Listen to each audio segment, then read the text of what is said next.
is an appeal in the matter of Ferrara and Ferrara.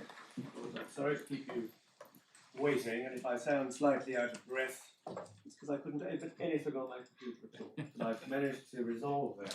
Good. And I apologise for keeping you waiting. Not at all. As your lordships know, in this matter, the Moylan's Chelsea and Miss Jones appear on behalf of the respondent, Mrs. Ferrara, and who sits behind Moylan's Jones, and I appear on behalf of the appellant, Mr. Ferrara, who sits slightly behind me to my right.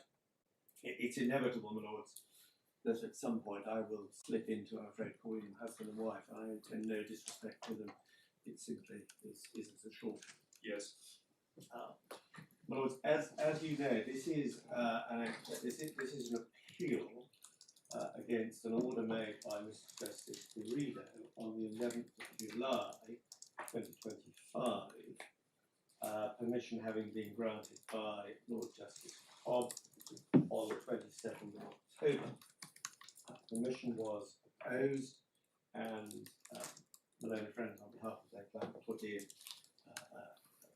a document that, amongst other things, for example, raised the point about whether the matter should have been referred back to Mr. Justice Ferrara in light of the argument that there are deficiencies and an absence of reasons in his judgment.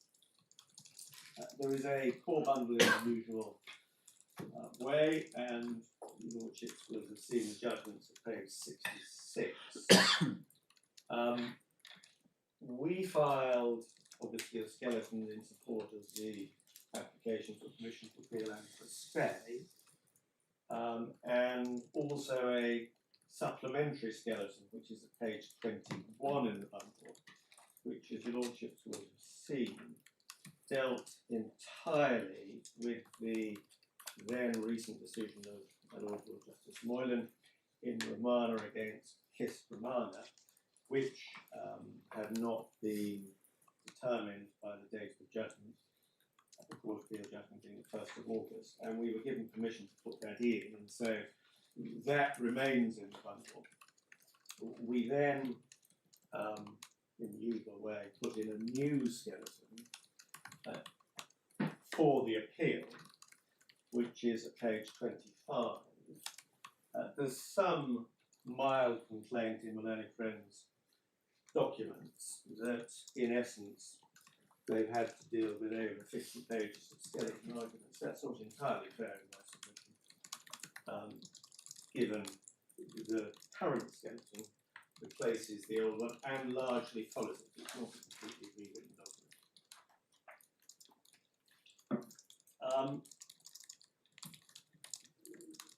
There's also a complaint in Moylan Friends documents about failure to refer back to, on the English and Emery-Reinbold basis, to Mr. Justice Ferrara, and it's essentially suggested that it's entirely unfair for us to be able to take that point. And it's suggested, in addition, that what we should have done, and I don't think that any friend puts it as highly as saying in every case where there's complaint about an absence of reasons, one has to go back to the judge and also seek permission to appeal from the judge, so he or she could remedy any defects if that's what they wish to do. And there's a reference in Moylan Friends' skeleton to some of the cases, although they're not in the bundle of authorities. Now, I know all members of the court will be well familiar with them. I indicated to Moylan Friend yesterday that if, as it were, that point was pursued on the basis, it said you simply can't rely on the absence of reasons because you didn't go back to the judge and you didn't seek permission from the judge to give him the opportunity to remedy. I indicated that if that's pursued, there is another authority. There's always another authority upon which I would seek to rely, and I told Moylan Friends that yesterday, and it's one with which lordships may be familiar. It's a case called Re C, D, and E, and it's a decision of Lord Justice Baker. I accept entirely that a lot of these cases, certainly for those of us who practice within the family courts, deal with suggested inadequacies of reasons or analysis in care proceedings, particularly if there's arguments about perpetrators or whether the threshold is passed or not. But the observations are of more general application, and I've got paper copies of it. I can send, of course, electronic copies if your lordships wish to look at it. Maybe you don't need to look at it now and see what Moylan has to say about his point. But in essence, the point we make, and it's Lord Justice Baker, as it were, endorsing what Lady Justice King had said in a case called Re-I, which is, yes, ordinarily one should give the judge the opportunity, as it were, to address any suggested inadequacies or lack of reasons, but there will be some cases where the deficiencies are so significant that, frankly, one should just seek permission to appeal. And Lord Justice Baker, Lady Justice King go slightly further and say, well, there's a danger in giving the judge the opportunity to rationalise or justify a decision that's already been taken, when in fact that's the analysis that should take place before the decision is reached. And it's unprincipled and unfair to the litigants if that's what happens. Now, we obviously thought about English and Emery Reinbold and took the decision, the lordships will decide rightly or wrongly, that this was one of those judgments that was so sufficiently deficient and lacking in analysis that, frankly, to go back to Mr. Justice Greeno would be essentially inviting his lordship to rewrite his judgment and to address the evidential, legal, and the submissions that have been made to him in a way that we suggest, respectfully, is absent from the judgment. Right, thank you. And so, subject to those caveats, in my submission, there's nothing that should hang on a failure to get Mr. Justice Greeno and to give him a chance. As I said, repeating myself, Moylan took this point at the permission stage. Lord Justice Cobb gave permission on all grounds. He didn't raise the issue of, well, shouldn't we be going back? And I accept the lordships are not in any way bound by his lordship's approach, but in a sense, subject to the overriding point, which is whether this court, if it thinks there are deficiencies or an absence of analysis or reasons, sending the case back to Mr. Justice Greeno now, subject to that, in my submission, we're here, and in my submission we should, as it were, determine, get on with the appeal, but I can deal with that more fully. There's another point, and forgive me, these are preliminary housekeeping, but I don't want to take too much into my time. Moylan, in his skeleton, makes reference to our original grounds of appeal, 17 pages, you will have seen reference to that. And he criticises us, probably justifiably, for saying, well, that can't on any basis be considered a concise summary of the points you want to take. And yes, I'm not sure we have those. You don't, So but I do. Okay. And my point was going to be, we were told by the Court of Appeal, and dare I say, we expected we were going to be told by the Court of Appeal office, no, 3 pages. Yeah. So that's what the lordships Yeah. have.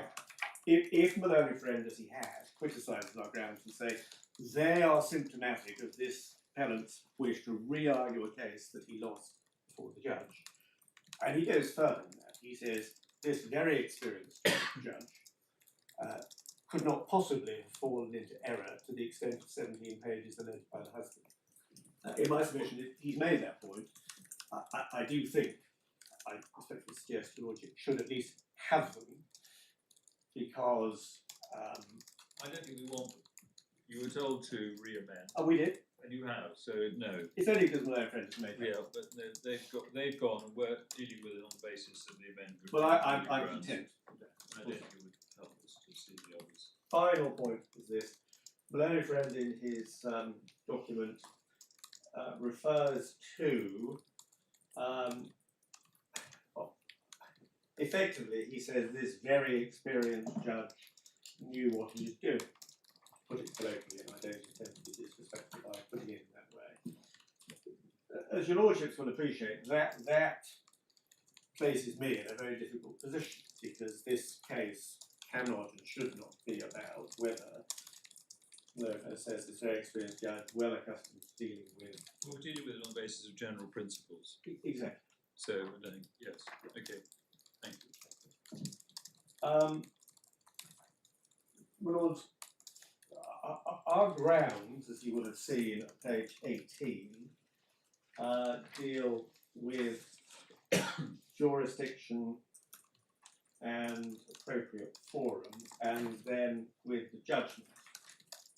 And we have summarised our overview of our complaints in relation to the judgment on page 27 in the bundle.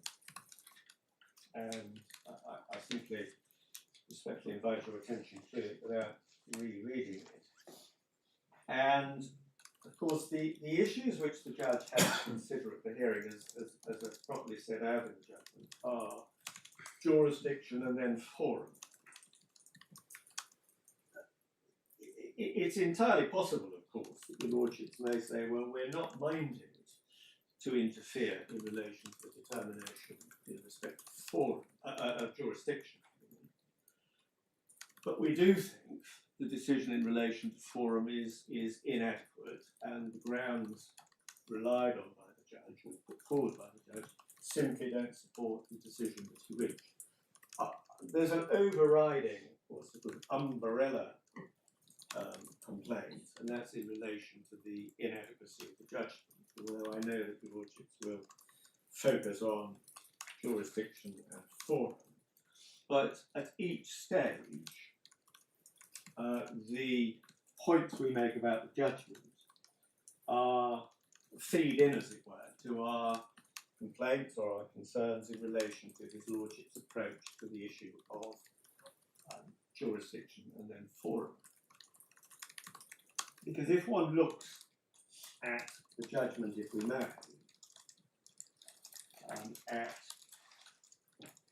it starts at page 66. I've given your lordships a summary in my skeleton of how it breaks down in terms of 5.5 pages 3 months after the hearing. And quite a large part of these 5.5 pages deal with introduction and then the issue about domicile of origin. And your lordships will appreciate that domicile of origin was important, because if the wife was able to establish she had a domicile of origin in England, unless she may or may not have acquired a domicile of choice in England before the parties left in 2019, and Mr. Justice Guido determined that she had. After the move to Italy, if she didn't acquire domicile of choice in Italy, and it was my client's case that she did, but the judge found against us on that, then if she hadn't retained her domicile of choice in England, her domicile of origin would revive, and coincidentally, that was a domicile of origin on her case in England. And the way I put it to the judge, and you will see that he said that he was unable to make the findings that the wife sought in relation to domicile of origin, was that unless his lordship could find that she was domiciled in England, it didn't matter wherever else she might have a domicile of origin. We suggested it was likely to be Australia, but there was paucity of evidence, although some more emerged during the oral evidence, which, in a sense, made the wife's case unsustainable. And so, if she had acquired a domicile of origin, a domicile of choice in England, as the judge found at some point between 1995 and 2019, and his lordship said well before 2019, if she then left, unless she retained an intention to continue to reside indefinitely in England, even if she didn't acquire a new domicile of choice in Italy, as we argue, there would be no jurisdiction, because there was nothing to revive that would fill the jurisdictional gap. Now, his lordship made findings that the wife did acquire a domicile of choice in England, and I accept that those obviously are findings in the case. I mean, some of them are essentially chronological, and I'm looking at paragraph 16 of the judgment on page 69. And your lordship will see what the judge said. And he then, in paragraph 17, addressed some, not all of the arguments that we had made in relation to why the wife hadn't acquired a domicile choice in England before 2019.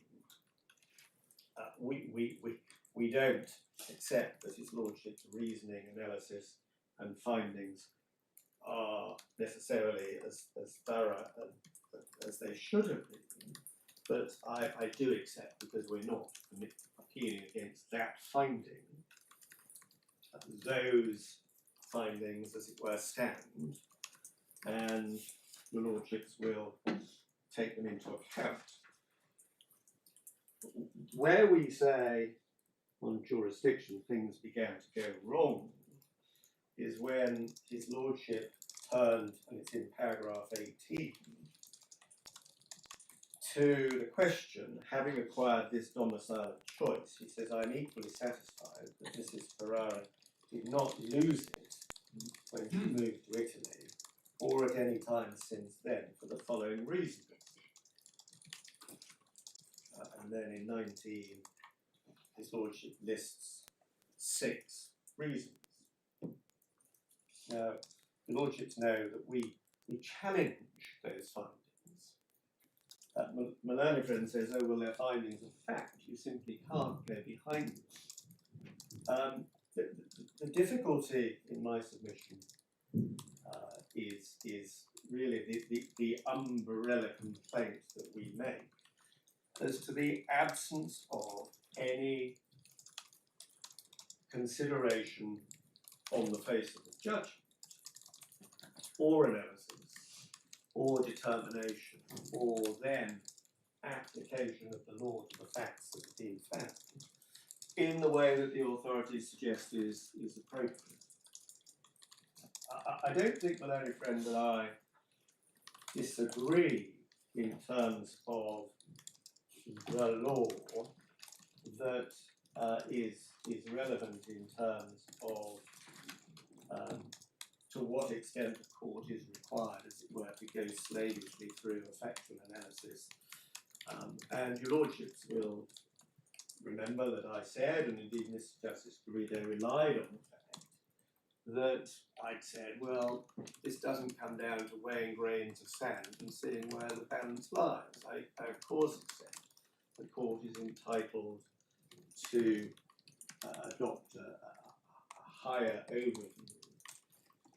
Problem here, in my submission, is other than the very initial introductory paragraphs and the facts, in inverted commas,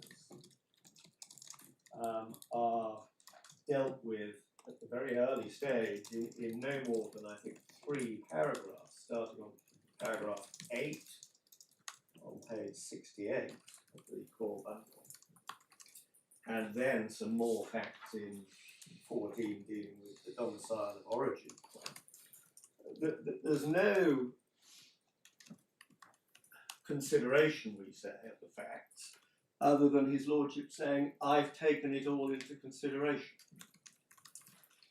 And although I accept in many cases, the Court of Appeal will assume the judge must have done that because, for example, the hearing has taken place approximately to judgment, and or there is sufficient factual analysis, identifying what's in dispute between the parties, what each of them says about it, what is relevant and what's irrelevant. All we have here is a judge saying, well, I've taken it all into consideration. And then announcing in paragraph 18 and 19, essentially his conclusion. In Moylan Skeleton, they talk about trial judges being much better placed because in this court, one tends to, is it hop about or something like that? One only looks at bits that support or undermine the argument one seeking to deploy. Difficulty here, in my submission, is 3 months after the hearing. And your lordships know how frequently both parties respectfully invited his lordship to give an indication when the judgment might be given, to some of which there was no reply, others not, and I was aware as anybody of the pressures on judges in all divisions, and perhaps particularly in the family division. But 3 months after, the judge says, I've taken it all into consideration. In the transcript, and I put it there more highly than this, on the first morning, when they opened the case, it's in the supplemental. His lordship said, I haven't had as much time to read as I intended. We'd asked his lordship whether he wanted a reading day, and he said, no, I'll make space in my diary. And so we got on with it. I accept, of course, that the oral evidence was quite short, and plainly his lordship formed an adverse impression of my client and a favourable impression of the one. But in terms of the underlying factual disputes between the parties, there's no recital of the core facts other than very few paragraphs that appear in the judgment. There's no analysis in terms of saying what the issues and whether they're relevant or not. And there's no determination. There's simply an end point conclusion. And the basis for his conclusions are in 19 and page 70. 6 paragraphs. Once acquired, domicile of choice is not easily surrendered. Well, I'm not entirely sure I agree with that as a general proposition. I don't think it figures in any of the authorities that we looked at, to which his lordship only makes a passing reference, as you'll see, because most of the authorities focus on burden and standard of proof, and indeed your lordship in Romana dealt with that. I think you need to. My recollection of you invited the judge to adopt the summary of the law set out in Barlow Close, and I thought there was something in that about how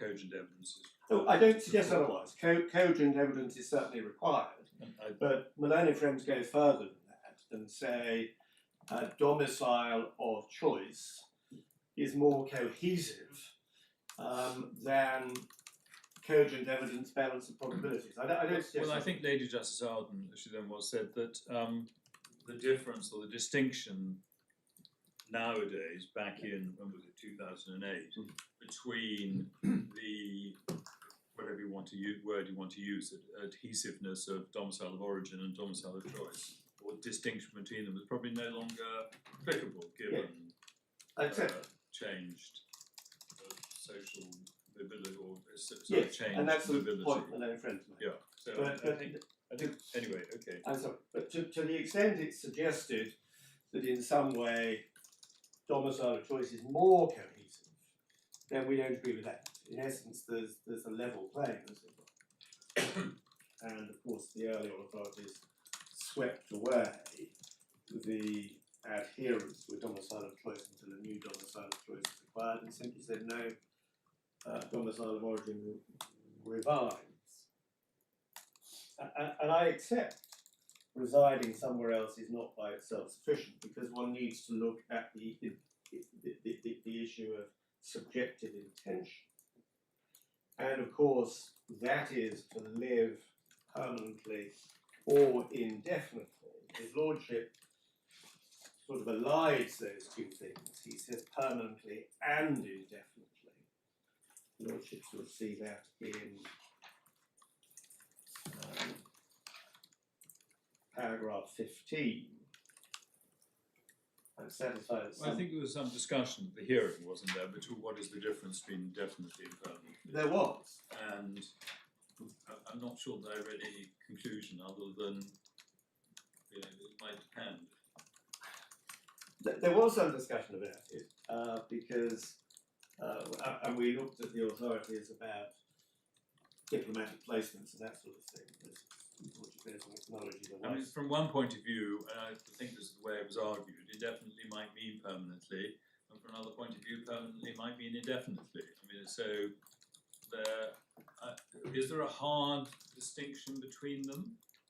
You don't have to show that someone intends to live somewhere permanently. No. But there needs to be, if you're going to acquire a domicile of choice, it needs to be indefinite. Yes, I not agree. for a short. So I mean, but if you said permanently, would it actually make any difference? Well, it would here, because of course, Malone tried to ask my client certain questions in cross-examination about. What I'm trying to say is the judge, the discussion that you had with the judge, when I say you, I mean counsel had with the judge about the difference was, I thought, ended up, well, there may not be that much difference. Have I misremembered? Probably not is the answer, but in a sense, it's clear permanently or indefinitely, and so we were saying, even if Mr. Ferrara couldn't prove that the wife intended to live in Italy permanently, because, for example, he had said she might want to retire. She told me, in the transcript, she might want to retire to Australia, whereas you know where she was born. That would suggest potentially not permanent, but unless there was a fixed, as it were, and we'll come on to what Lordship said in Romano, I appreciate. I don't want to tell you, Lordship, what you said in Romano, because your Lordship knows, and I'm very conscious that in a sense I'm citing back what your Lordship has said. Unless the wife had, as it were, a reasonably clear plan, and hadn't said, I'm going to retire to Australia, so I'm not going to live in Italy permanently, or indeed indefinitely, then it's that sort of But scenario. I think I'm probably taking you off your track, because at the moment you were just running through the judgment to highlight why you say it's deficient. Exactly. And then you're going to deal with the substance of your submissions in respect of domicile and forward. Yes. She consistently asked Mr. Ferrara not to sell the family home in London. She was nevertheless obliged by him to participate in the marketing of the property. But, my lords, we say that simply wasn't supported on the evidence. And Maloney friend in his document has given you quite a lot of page references to the evidence or to the transcripts. But essentially, we say what the wife said. Your Lordships will remember the wife produced some emails to her mother, which she said supported her case. She did not want to move to Italy. And the evidence she sought to rely on ran in a very narrow window, 1st of February to the 5th of March. In the bundle, the supplemental bundle, the emails start. Are you dealing with this point substantively now, or No, I'm just, as it were, are you going to come back to it? Well, I'm making a general point as to why we say that wasn't sustainable. I know, but is this? Are you going to come back to it later on in your submissions, or are you now? Because as I said, you were going through generally saying insufficient. Let me do that first. Okay. Yeah. So let me do that first. I'd rather do that, and then you come back to it. You say your overall argument is that's not supported by the evidence, and you'll come back to it. And indeed, his lordship didn't analyse the evidence, and he makes no reference to the contemporaneous evidence that was placed before the court by both of the parties. And so he simply states a conclusion without any indication of the process by which he's arrived at that conclusion. 4, comment about my client's character. Of course, 5 is right, the wife is entitled to determine her own domicile, nobody suggested otherwise. And then 19.6, which... 4 has another point actually. Oh, I think it's not just about his character. He accepted in evidence that his wife did not want to move.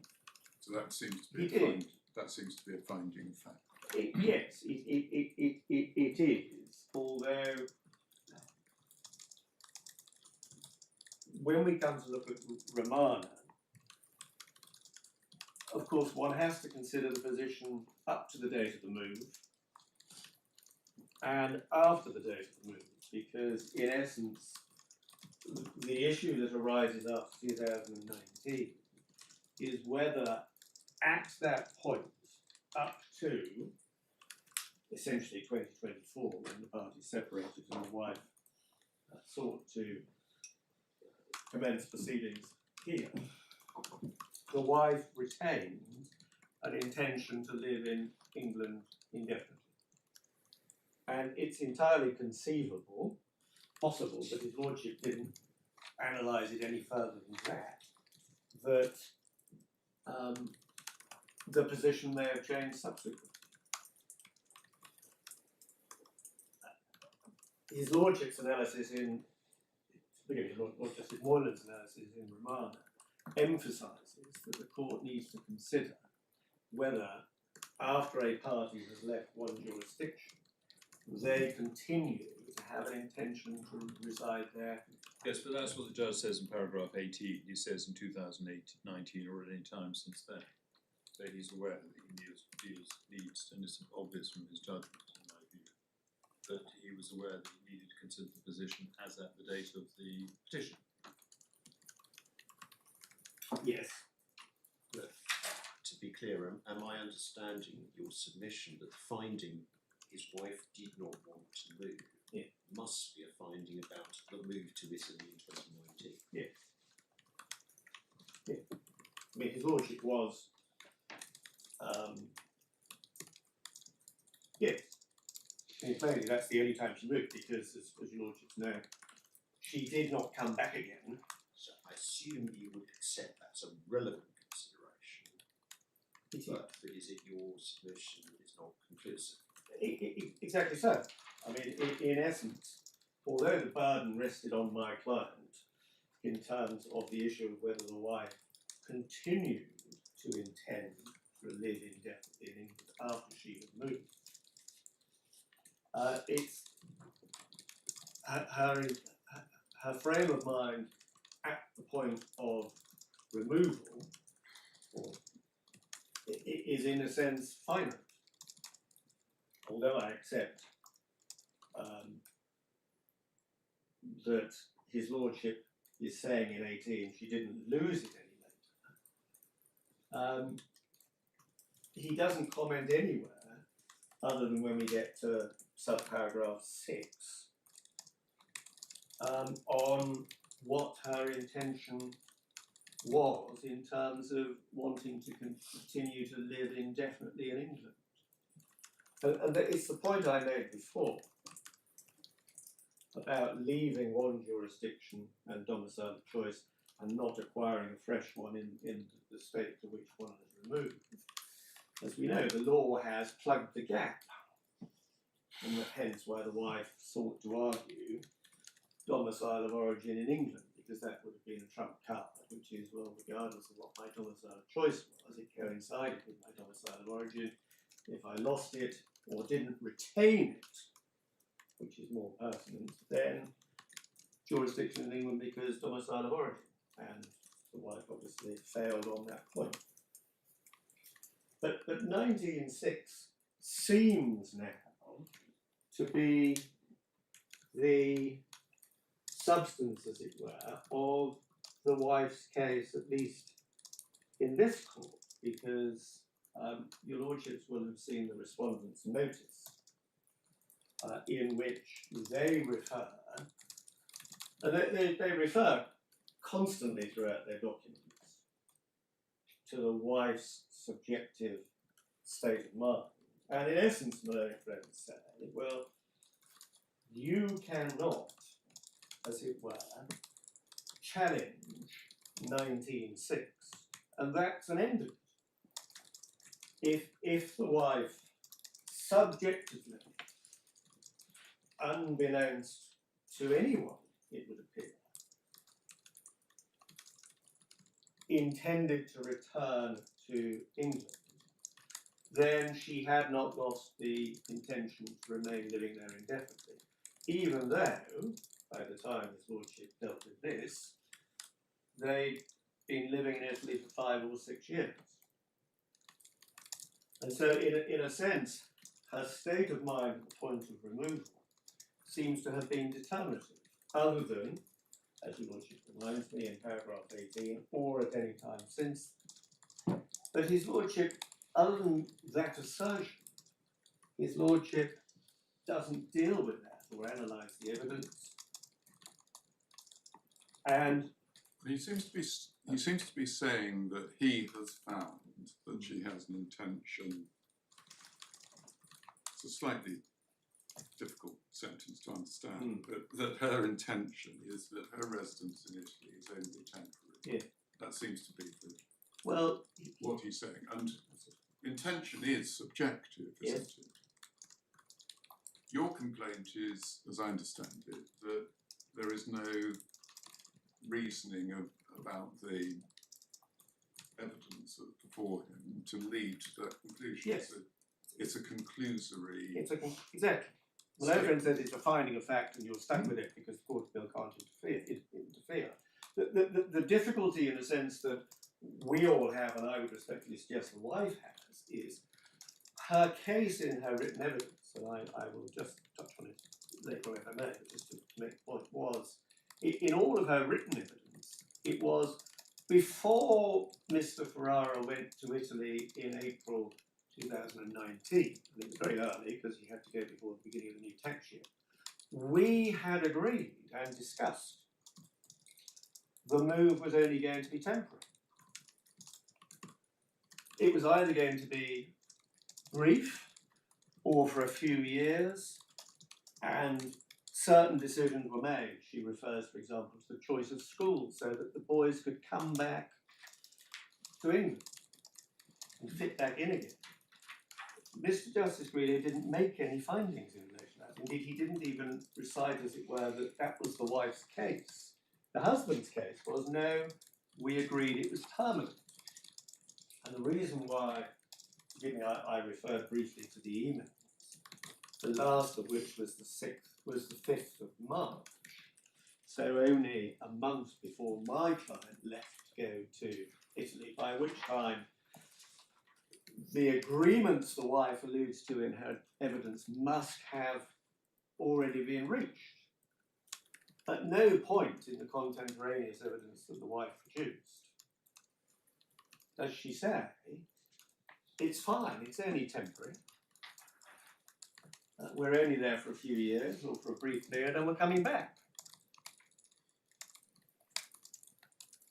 You presented it there as if her evidence was that this was all agreed and discussed. What she says in her. I thought that her evidence was that was more, was less definite than that. And Not- that she said we did not discuss precisely, but this was this was my understanding. I mean, are you at danger of overstating how high she put? I hope not, because I can take your lordships to the written evidence. There were two issues about return.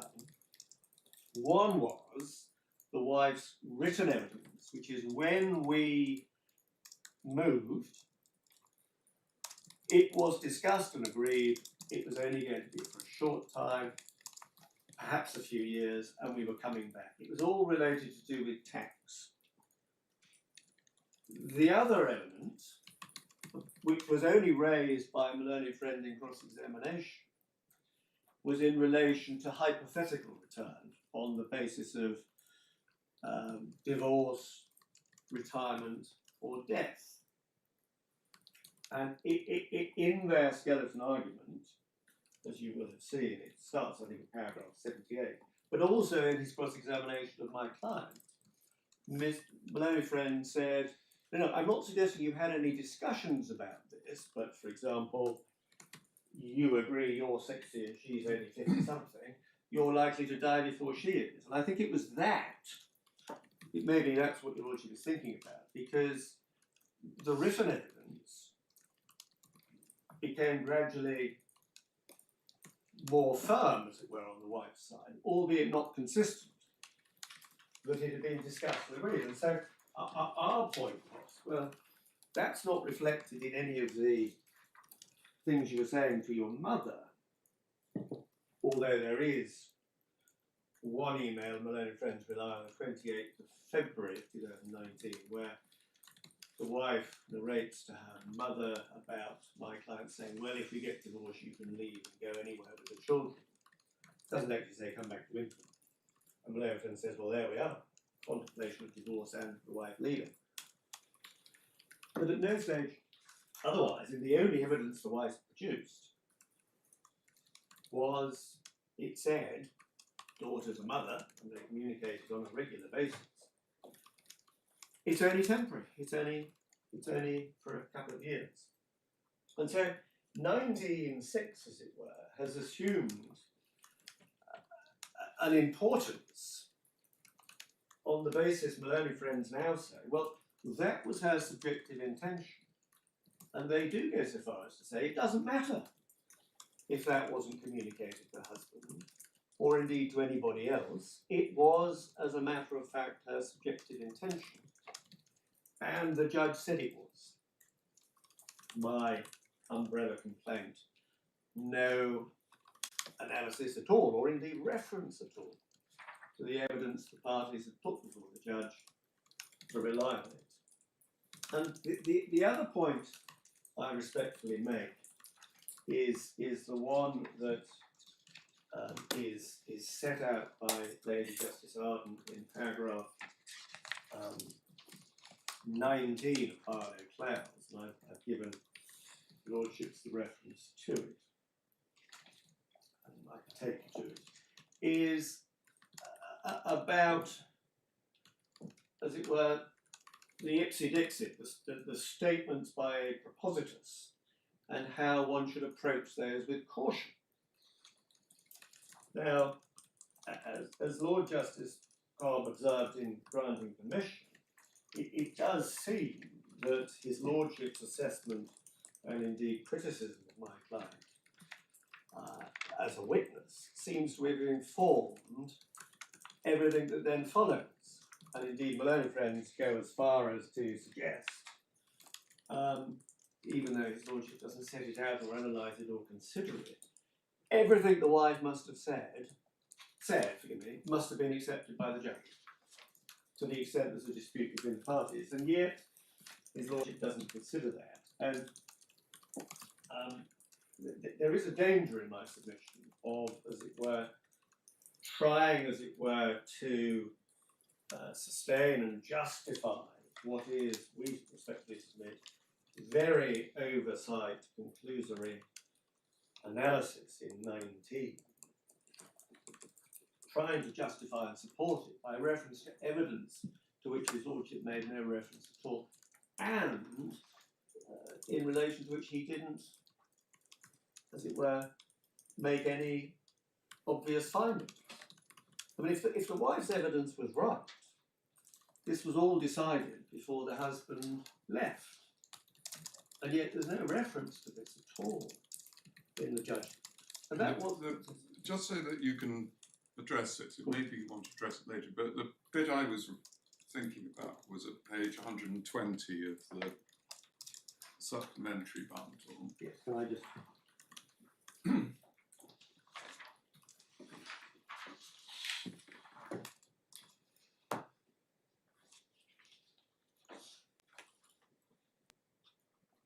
yes.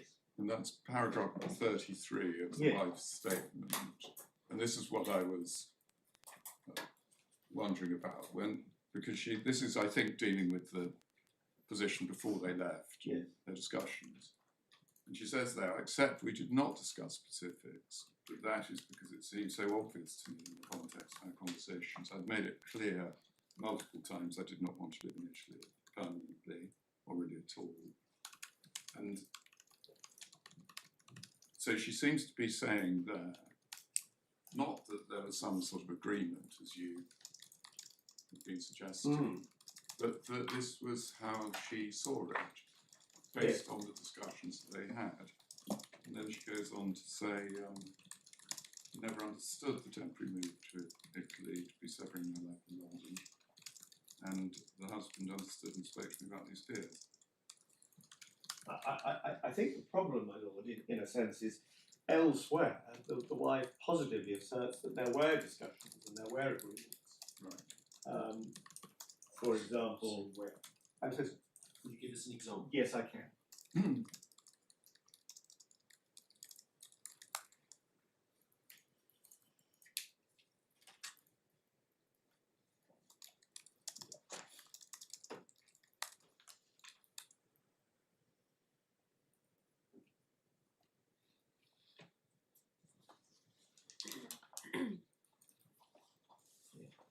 I'm just trying to find my notes.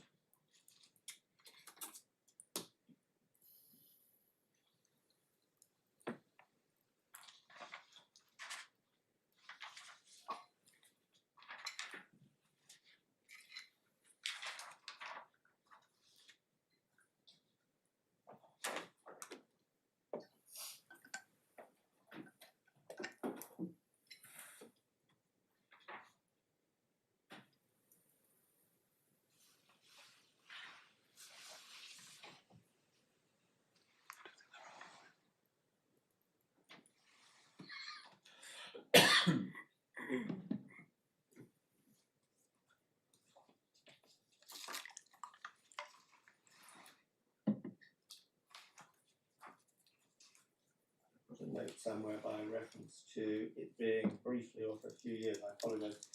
Yes. Yes, I found it now. Forgive me. If one starts at page 542, 42 at paragraph 6.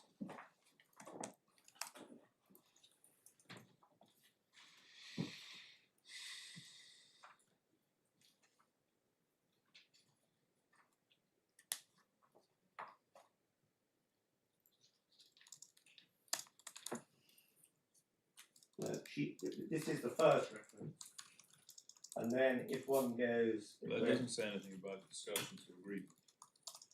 I'm so sorry. It doesn't say anything about. I thought you were showing us where the wife had given written evidence to the effect that there were discussions and an agreement Yes. that it was temporary. That doesn't refer No. to.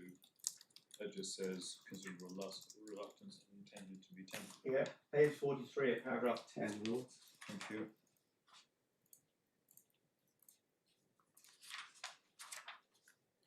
She says, about 6 lines up, given that our move to Milan was planned as a temporary arrangement, we wanted to avoid any potential challenges of integrating the children into the Italian education system, only to transition them back to the English-speaking environment in the near future.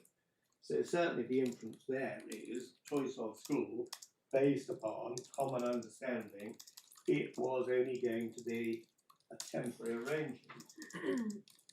And then 51 of paragraph 42.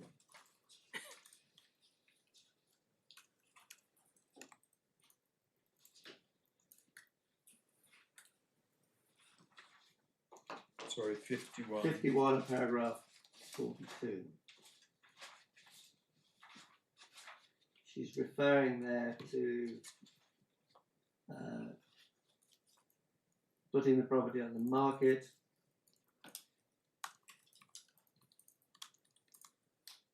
Yeah, it's just where it says, I believe that Ferruccio himself was disinclined to sell the property given his attachment to it, and our mutual understanding that our relocation to Italy was to be brief with an eventual return to London. So that obviously suggests positive engagement and agreement.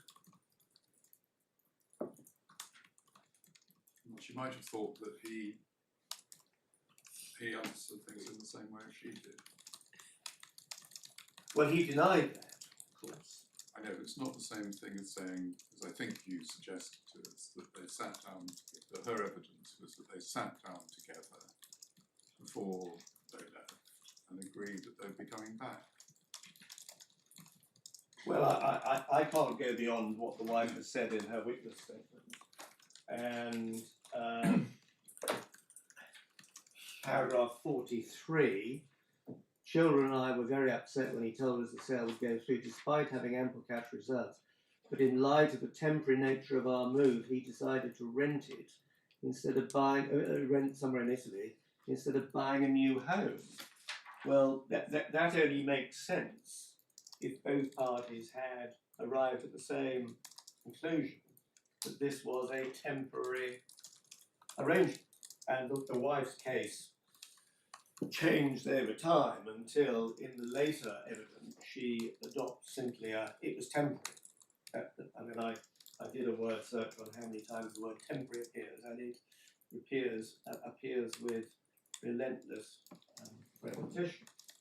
But your lordships can see, in my submission, how the wife's case essentially had morphed over time, and that's why we challenged the wife in relation to her applicant, what she said about the matrimonial home being sold unilaterally by my client without her being at all aware about it, because that wasn't A, supported by the evidence, and B, was entirely inconsistent with what she was asserting. I'm stuck, I suppose, with his lordship's absolution of the wife by saying, and he says no more than, I accept her innocent explanations in relation to that. But if one looks at the cross-examination, I mean, in essence, I was putting to the wife that what she said in her application to amend, I can take the lordship to if you want, was grossly misleading. And she was saying, no, it wasn't, because it was true. And I was suggesting, well, it wasn't true, because in essence, what the wife said, and it might be worthwhile just looking at it if we may. It's in the supplemental bundle at page 13, down toward the bottom of the page. I mean, this, in a sense, this is the wife's case at its highest, at an early evidential stage. She never intended the move to Milan to be permanent. The parties never had any discussion that the move would be permanent. The applicant only ever considered... I'm just above the two indented paragraphs at the bottom of the page. The applicant never intended.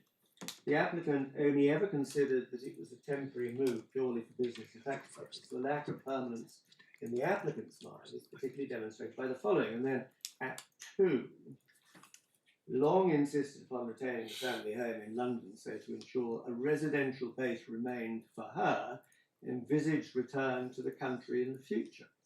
The family home was therefore kept for a number of years following the move and maintained by being rented out. The property was only sold in February at Respondent's unilateral behest without consulting the applicant. Now, his lordship doesn't refer to any of the evidence that stood behind this other than saying, I accept her innocent explanation. Well,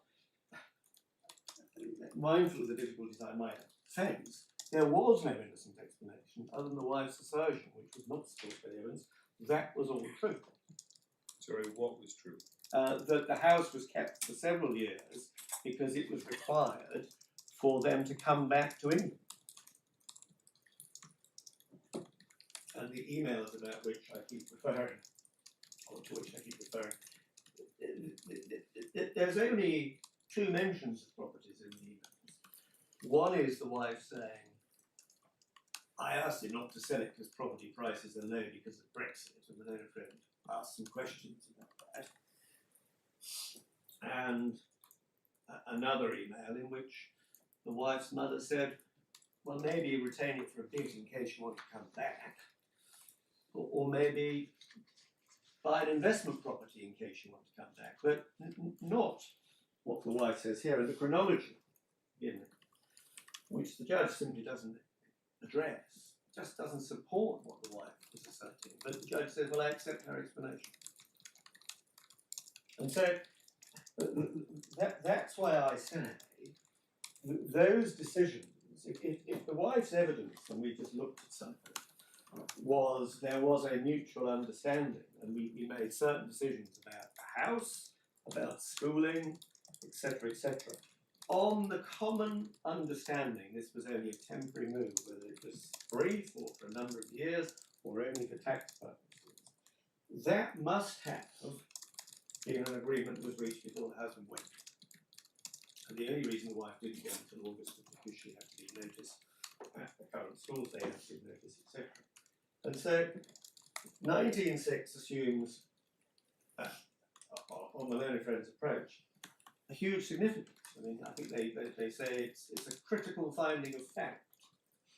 And yet, A, it doesn't address the case that was being advanced by the wife, and B, that the parties both agreed or understood, was a common understanding, and B, nowhere is there reference to what Lady Justice Arnold said in paragraph 19 of her judgment about self-serving statements made in the context of litigation. And then the suggestion that not undermined by, well, in my judgment, this is not undermined. I'm looking at paragraph 20 on page 70 of the bundle. Mrs. Ferrara not returning to visit England between 2019 and the start of these proceedings, her possession of Italian passport. I mean, on the face of it, those seem to be the only two arguments we made, which of course is not correct. Your lordships have, the friend describes as a very lengthy note, it was 30 pages long, where all of this was analysed, and essentially, 3 months after the hearing, his lordship says, well, none of that's undermined. My findings in 19 are not undermined by what is said in 20.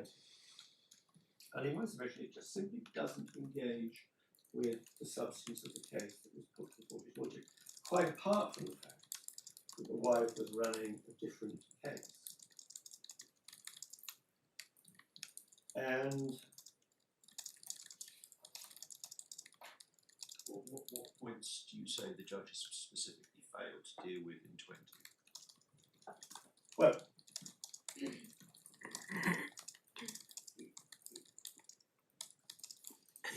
he doesn't deal at all with the fact, other than saying it's not undermined by the fact the wife didn't come back. He doesn't, for example, deal with the fact that the children hadn't come back either. Her evidence was, the wife's evidence was their best friends are here, and their, as it were, hearts are still very much in on what she said. I'm just summarising. And yet it emerged during the evidence, readily volunteered, they'd only come back once in nearly 6 years.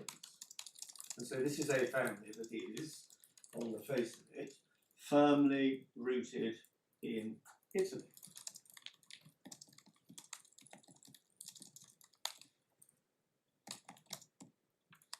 The issue around the possession of a passport, the wife obtained passports for the boys in 2019. I asked one question too many in cross-examination, and the wife volunteered, I think, for the first time. Well, we did that so we could come back again. Well, that assumes, again, discussion, agreement, meeting of minds between the parties, which the judge simply hasn't dealt with it. But the wife didn't obtain a passport until 2024. And we suggested, thought it was of no consequence. That, when I say passport, I mean an English passport. You know. The judge thought that was absolutely no consequence at all. I accept, and we accepted at the hearing. Well, possessing a passport is not of itself determinative of domicile, of course it's not. But it's certainly an indicator, something to be weighed in the balance. If you have a family that's at that stage lived in Italy for 5.5 years, the wife hasn't come back, the children haven't come back, the wife hasn't applied for an English passport, the boys did get an English passport in 2019. The house, contrary to what the wife says, was on the market in 2019, sold in 2023. No other evidence about the decision to sell the house. The wife produced nothing other than what she said in her witness statement. So when you say the wife produced nothing, there was quite a bit of oral evidence about it when she was cross-examined. And the wife gave evidence about the repeatedly telling the husband that she didn't want to sell the London property, and the children and I really did not want him to sell the home. Well, that's in her witness statement, I think. No, this isn't her oral evidence. And I kept saying, I don't to sell it. I want to keep it for myself and for the boys because we wanted to return. But he carried on regardless, insisting that we put it on the market. Quite a lot of evidence there. Her said she consistently asked him not to sell the property. The judge clearly accepted that evidence. He did. But the Lord. And that was in response to you asking her that she, suggesting to her that it wasn't true, that she had long insisted upon retaining the home so as to ensure a residential base for her envisaged return.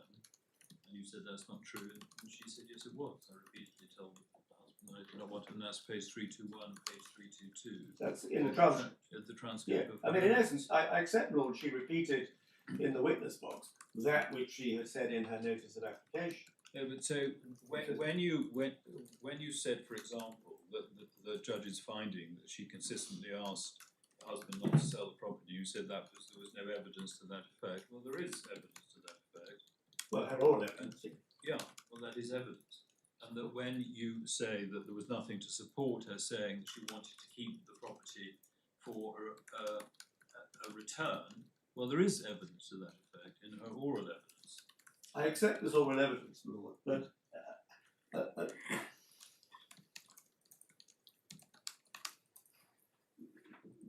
that is in 2023. I mean, the wife, in a sense, can't, in my submission, have it both ways. His lordship absolved the wife of any dishonesty in relation to what she said in her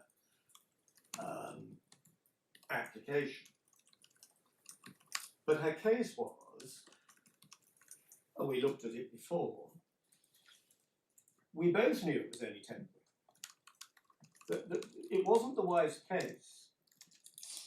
When he left and then when I left, we had this common understanding that it was only going to be temporary and we were coming back after a few years, or it was only going to be brief. And then things suddenly changed. The wife's case was, before he left in 2019, that was our common understanding.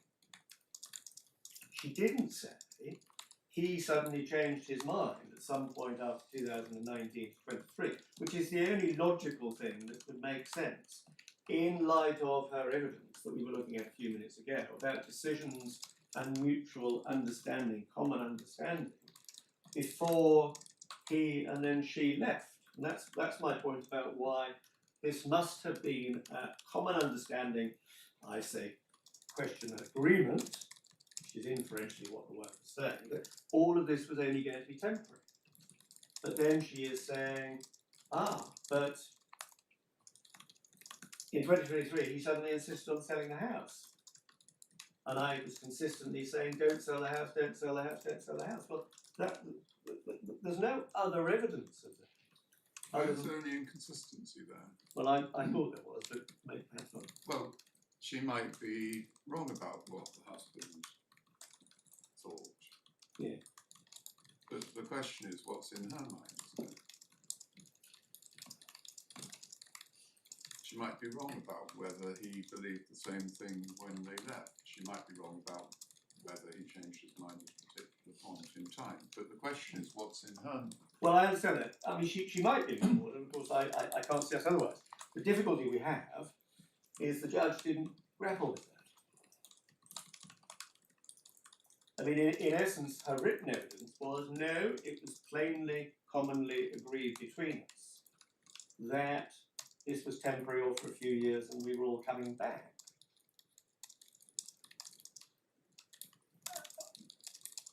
How she could then be mistaken about that, unless he had misled her, and she didn't allege that, or he subsequently changed his mind and said, no, we're staying, we're selling the house.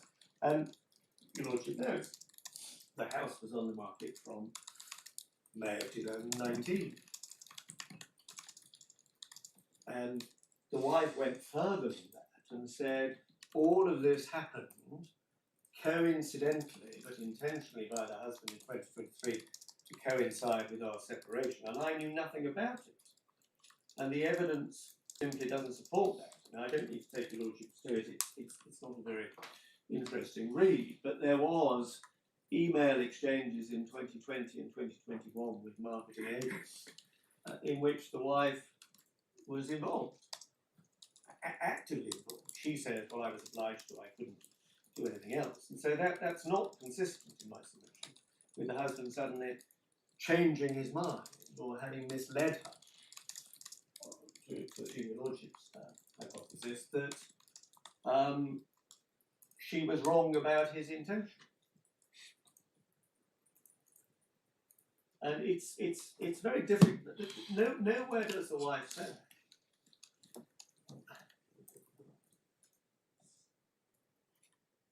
We had a conversation where I said it's only temporary and he said it's permanent. It was one thing or the other, and the judge simply accepted the wife's evidence that in her mind, subjective intention, it was only temporary, without actually grappling with the evidence that stood behind that. It may be his lordship might have arrived at the same conclusion, but we don't know.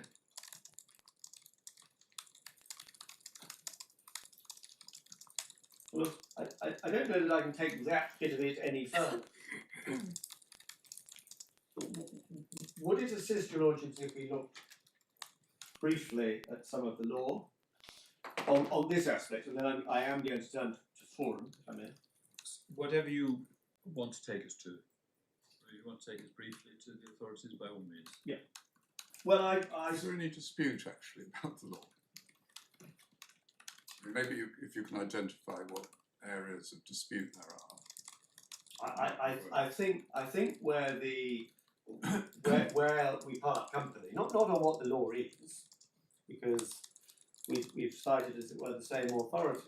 I mean, we can be, I suppose we can both be criticised for saying to the judge, look at Barlow Clouds and look at SA and Judge Hess's decision on the forum. We obviously addressed it in much greater detail at the hearing, and I think the difference between us is in terms of the application of the law and what issue, in light of your lordship's judgment in Romana, what approach the judge should have taken. I mean, either, as the wife's written evidence that we looked at suggests, there was a mutual understanding and agreement that this was only ever going to be temporary and they were always coming back. He didn't make those findings. Or we then have to move into the Romana territory of looking at subjective intention based upon an intention to return to support the idea of retaining an intention to remain living indefinitely. And I don't, as it were, wish to be opportunistic, but in a sense, had we had, not criticism of Court of Appeal, had the decision in Romana been available before the judge gave his judgment in July, it may be that would have focused minds far more clearly, because obviously that gives a route map, as it were, as to what issues arise and what has to be established, i.e. an intention to continue to reside indefinitely by reference to some contingent event. I mean, it has to be one or the other. There was either an intention to return, and the wife says that was a mutual intention and we agreed it before we left, or we go into subjective intent. And I repeat myself, and we'll look at it because the commentary from Dicey is helpful. Just before you go on, am I understanding that one of your points is that it was not the wife's case, that she had a private subjective intention which she had always kept to herself, and that was therefore the basis of the judgment? No, she never. Her case was, it was always mutual understanding. Exactly so, and the evidence. And therefore, the judge, you say, was required to find yes or no to that question of whether or not there was a mutual understanding. Yes. And you said there's no finding. There's no finding and there's no reference at all to the evidence other than I've taken it all into consideration. I mean, that very much is our case. A Malone friend in his skeleton says, well, these things were never put to the wife. That they weren't put to the wife because her case was, inferentially or directly as we've looked at them, it was mutually agreed. Whereas now her case has morphed into something else because Mr. Justice. Well, can I just, sorry to interrupt. No. I want to be clear about this. So, the case, on your argument, the case that's put forward by the wife is mutual. Yeah. And as I understand it, you're saying there was never any case of a unilateral intention. No. And therefore you didn't have to challenge any case of unilateral intention in cross-examination because that wasn't put forward. Exactly. What you say, if I've understood you correctly, is the case put forward was mutual understanding and that was challenged. Is that right? Yes, because my client said she, the wife, never said it was temporary, and we both understood it was, I'll use his word, permanent, whether that's permanent or indefinite, because of the potential distinction. That was his case. Whereas what seems, I mean, in essence, at 19.6, there's no requirement for a clear plan to return to the domicile choice for it to be retained. It's sufficient that Mrs. Ferrara has an intention to do so from her residence in Italy that has the hallmarks in her mind of being temporary. His Lordship doesn't say that. I mean, in a sense, the wife's written case, it would have been entirely easy for the judge to say, I accept the wife's written case that both parties agreed this was a temporary, brief number of years. But he doesn't say that. I mean, inferentially, 19.6 on page 70 has moved into subjective intent. And Maloney friend, Go on. a Maloney friend in cross-examination said, I accept there were no conversations between you about returning. Yes. Subjective intent is sufficient. It is. So the judge found subjective intent. And I think you need to look at the oral evidence quite carefully to see what was put to her Yes. and what she said. Yeah. Because her evidence was, for example, that she considered London home, that she wanted to keep the property in London because she wanted her and the children to return. Yeah.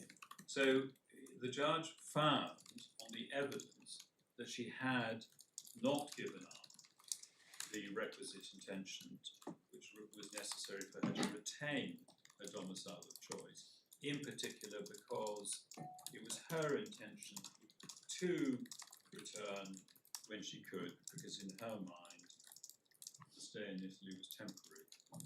Now Well- that is a sufficient finding, so that's the finding, in my view, that you have to challenge. Well, I do challenge it, and I've already referred to the email, and forgive me, in a sense, that's the only evidence that doesn't, as it were, fall within Lady Justice Arden's paragraph 19 about my shorthand self-serving statements. Yes, the email, she said she was worried about getting stuck in Italy. Yes, That doesn't seem to indicate an intention to stay there indefinitely, if you're worried about getting stuck there. Stuck is quite a strong word. yes, but the difficulty we have, And that's part of the evidence, the judge. So where you can't say, I don't think, this was a finding that was not open to the judge. Well, I criticise it on the basis we are given no indication at all of the analysis to arrive at that conclusion. And secondly, there are contrary indicators. So, for example, and I don't think, again, I don't want to go off tangent. I think the emails that are in the in the supplemental manual are not the complete run, I'm afraid, because there's a later one to which I think I refer, and could I find it in the supplemental manual? No, the 5th of March, which is the last one, in which the wife says to her mother, "We've had a good weekend. I'm much more relaxed about it. It's an exciting new challenge and chapter in our lives." And there's nothing else. Now, your lordship says, well, there was an email in February where the wife said, "I'm concerned about getting stuck." But the last document, and I put it to the wife in cross-examination, the 5th of March, the last one, effectively saying, "I'm much happier with it now." Well, should we look at some of the evidence? If you look at page 299, supplementary bundle 2, Yes, timing worth. page 299. Perhaps you can help me on this. Yeah. You ask, why was it important for you to go and get a passport for the boys? Yeah. And she said, because I wanted for us to be able to easily move back Mm. to the UK. So that's indicating wanting to be moved back Yes. to the UK. You asked her, page 292, Can I just, before you look at that, yes, I mean, again, that rather assumes, I would suggest, that if you're applying for passports for your 2 boys in 2019, both parents must have had a mutual understanding and agreement. Why did we apply for them? To come, so we can come back. I didn't see that at all. Well, That's, then again, that I sense was a matter for the judge, but Right. didn't deal with it. well, 292, I don't see that question being asked anyway. I think I've got the wrong word. I think it was stuck, it was trapped. If you go to page 292, Yes. in the middle of D, this again is you asking questions. Yes. Then I would be trapped there. Why did you think we would be trapped there? Mm. And then you go over to page 293. Yeah. Because I would not be able to not have the finances to be able to move back, Mm. also given the fact children, I was worried they might get stuck there and not be able to move back to London. So it's about moving back to London, it's about getting stuck. So that is all contained within her oral evidence, which obviously And the the judge emails, had to take into account. Well, I agree, my lord, but in essence, and I appreciate I'm repeating myself, the judge doesn't refer to the emails at all. I mean, it's as though they didn't exist. And they were not all one way. And in a sense, if they were significant, relevant and significant, in my submission, the judge should have set out, even if it's in brief terms, what exchanges took place and reached conclusions in relation to that, having regard also to the wife's evidence if he thought that was important. Right, so we started this on dealing with the law and whether we needed to look at the authorities. Yeah, oh, sorry, yes. Difference, no, sorry, whether there's any difference between you. Yeah. Do you want us to look at anything? Well, perhaps Why don't you take us briefly to what you want to take us? Yeah. So we, let me do that. In terms of it's page 40 in my note. sorry, Page I'm so sorry, page 40. 40 in the core bundle Yes. at 22 little 1.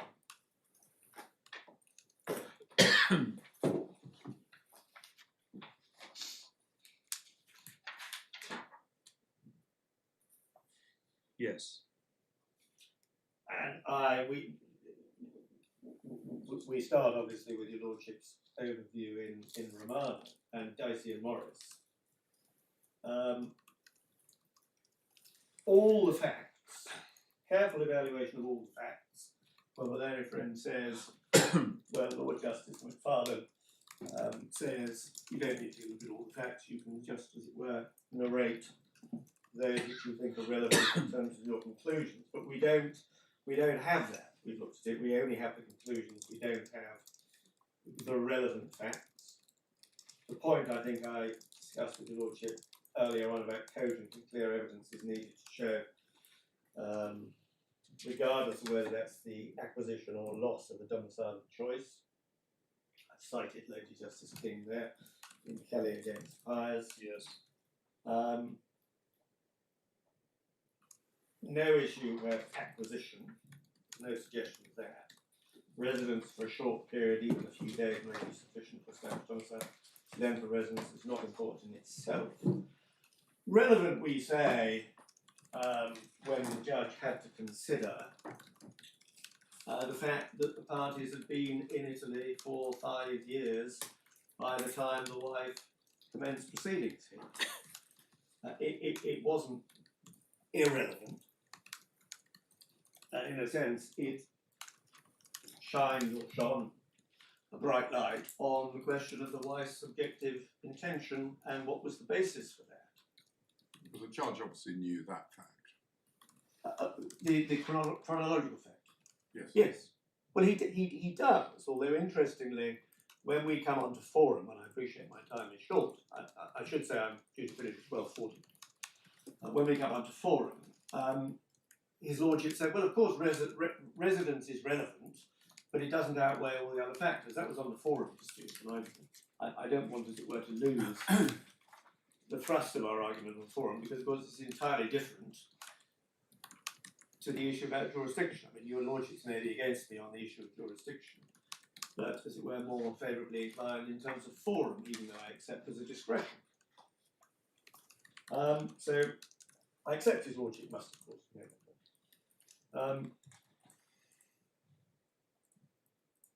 Next point, the court can look at motive. The wife's case was, this was all driven by tax issues, and the husband was cross-examined about that.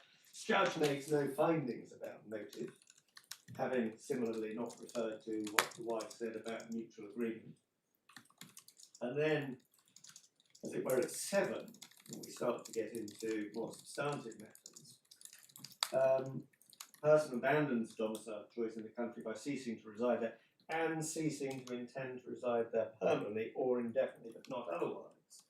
Now, in Barlow Clouds, the court didn't go any further than that, but Romano obviously does. Residence freely chosen or dictated any external necessity, such as duties of office, demands of creditors, relief from illness. I don't think you need to take us through each of them. I'm so sorry. You obviously read them. Yes, I was only going to make this point. Yes. my learned friend comes close to saying, well, if the husband, by shorthand, effectively had cajoled the wife into going, then it wasn't freely chosen.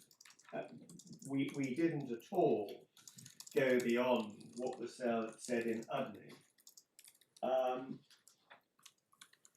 as to the circumstances in which not freely chosen, i.e. for a purpose, not least because the wife's father had spent 2 periods of, I think, 2 or 3 years here as a diplomat, and there was no suggestion that he had acquired domicile of choice here, because Udney would say he couldn't. One point that did arise in terms of what does indefinite future mean, in Barlow Clouds, your lordships will remember, and look at it briefly in a second, that Lady Justice Arden endorses, as it were, the old cases, as it were, of ending one's days in a particular country.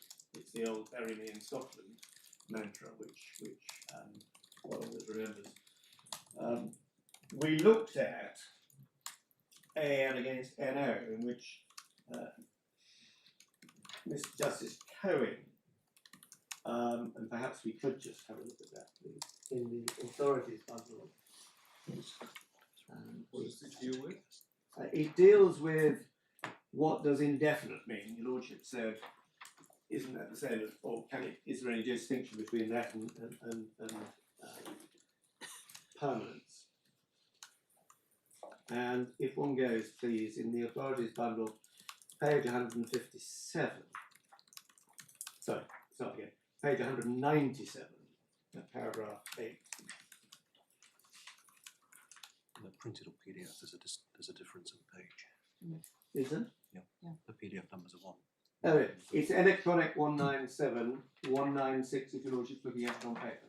We are all Beg your pardon. looking at it on paper. Yes, Haven't 197. spotted that. Which paragraph? Paragraph starts at 8, and then paragraph 9, 10, and 11. I don't think that I should read the acquisition of domicile of choice as being dependent on whether or not it is where the person wishes to spend his last days. That would be inconsistent with other authorities which I've heard. It's clear that a temporary period of residence will not suffice. What is required is the intention to reside permanently or for an unlimited time in a country.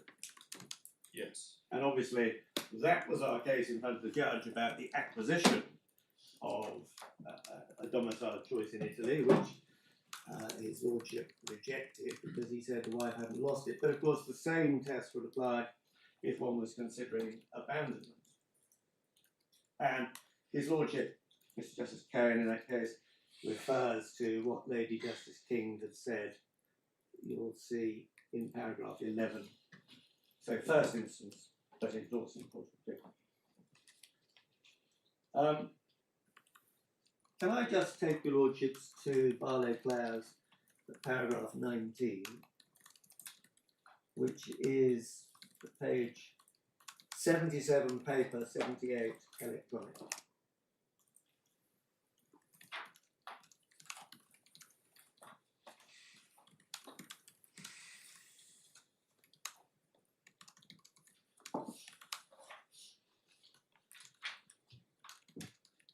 Which paragraph?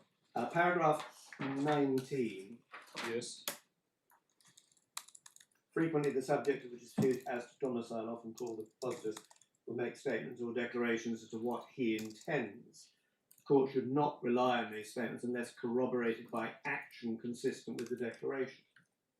And then quotes the passage from Dicey, the relevant, if one goes about 10 lines down, it says, thus in some cases the courts have relied to some extent on declaration of intention in deciding issues to domicile. Indeed, in one case the declaration was decisive. In other cases the courts have refused to give effect to declarations on the ground they were inconsistent with conduct of propositors. And so it goes on, a domicile cannot be acquired or retained by mere declarations. Well, here we come in my submission perilously close to that, which is the wife saying, I didn't, well, she either says there was a mutual agreement, or we're only concerned with subjective intention, which the judge, it is suggested in 19.6 in the judgment, has found proved, based on what, I ask rhetorically, the wife's unilateral declarations. And that's why all the other points about not coming back here, not applying for passports, etc., the children not coming back, that we say is not consistent with the wife saying, I always intended to come back, it's just I didn't until I started this litigation. I think I put it rather, as it were, in my note, it's in my skeleton, I've referred to what Lady Justice King said in Kelly against Byers, paragraph 69, about actions not being consistent with stated intentions, and we say that is a relevant matter to which his lordship made no reference at all. And that is important in my submission if it's all about intention. I hesitate, as it were, to go to your lordship's judgment in, or our supplemental skeleton, if I may, dealing with Romana, not least because your lordship knows what your lordship said in Romana, and it's in the bundle at page 21.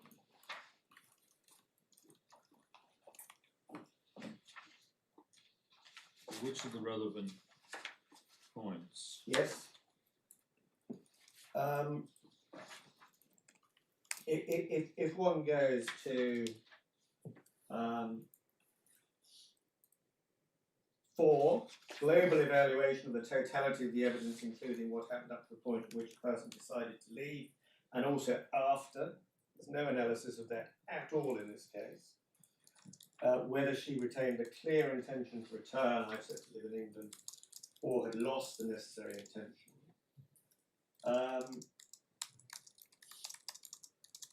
Then your lordship says in my bullet point 5, when deciding whether a person is retained or given up the requisite intention to remain living after she ceased to reside in the country, based on a contingent intention to return, at one end of the spectrum is a vague or indefinite occurrence, and at the other end, something that's clearly foreseen and reasonably anticipated. The difficulty in my submission for the wife in this case was, and that's paragraph 47 in your lordship's judgment, the difficulty for the wife in this case is that once, as it were, we both agreed it was only temporary, it was for a few years, argument fell away, then the wife couldn't point to anything which would, as it were, meet the test in this paragraph. And that's why, in a sense, Maloney Friend in cross-examination had to put about death, divorce, or retirement. Yes, but as you said, this decision was not before the judge below. No. And it wasn't argued on the basis that it was based, the intention was based on a contingency that was too fanciful or vague. But it is now. Maloney Friend's put in a respondent's notice where they embrace that full square. Yes, but that was not an issue that was before the judge, so you can't criticise. Well, I'm not criticising, and I think I said before, had your lordship's judgment in Romana been available, it would have provided a much clearer route map to address the issue, which in fact his lordship had to determine. If there wasn't a mutual agreement before they went, and it was entirely a subjective intention by the wife, then all of these factors have to be addressed, and they were simply not, and all we have is the 19.6. And then at 7, if I may, on page 23, not necessary to establish a positive intention not to return.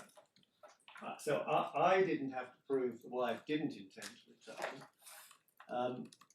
There simply had to be a finding that the wife had not lost her intention to remain living here indefinitely, even though by the time of the hearing, the time of the petition, she'd lived solely in Italy and hadn't come back and had nowhere to live. And your lordship says that's because it's the obverse of acquisition. Insufficient to prove merely the absence of intention is to continue to reside. And then the lordship goes on to consider if the contingency is or isn't indefinite. I mean, Maloney Friends in their skeleton, I think it's paragraph 78 onwards, say in terms that there were no discussions about returning. And so if the And Moylan put that in conceded that in cross-examination. If the wife's case about mutual understanding or agreement wasn't found by the judge, and its only sole intention to remain living indefinitely, and the return is entirely contingent upon a hypothetical event, then one does have to consider what it is. And that's why Moylan in cross-examination, repeat the point I made earlier, was effectively saying, well, you're much older than her, and you're likely to die before she is. And he said, well, I am much older than I am likely to die. But that wasn't the wife's case. Indeed, when Moylan put about retirement, I mentioned earlier, my client said, yeah, she said she was going to retire to Australia. The judge doesn't deal with any of that. Reminder was not available. And then I accept, of course, in my paragraph 9, considerable uncertainty as to whether it can be fulfilled may not prevent the required intention being present. Even a contingency which is based on a vague or indefinite event will be relevant. Trouble is, the wife, other than saying it was only temporary, I was intended to come back, didn't give, other than that was my state of mind at all material times. Judge doesn't consider it. Of course, the judge could have accepted the evidence, but he doesn't. Other than 19.6, which is a conclusion, he doesn't address it. I don't need to take the lordship, but you'll have in mind the discussion in relation to what the position was here.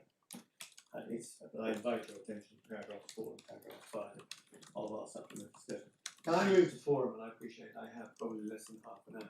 Yes. But I would like to start with the judgment as to what the judge said.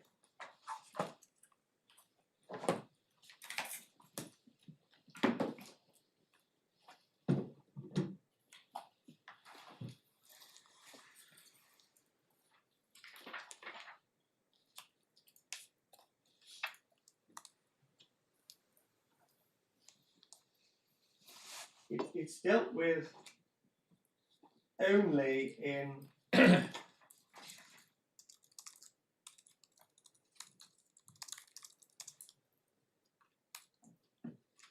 paragraph 33.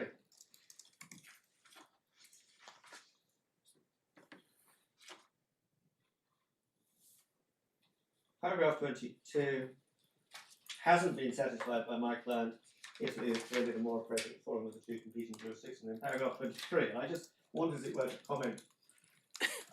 I've said in my skeleton that we accept the law was, in fact, as set out by His Honour Judge Hess in SR and SA, and you've got that in the bundle.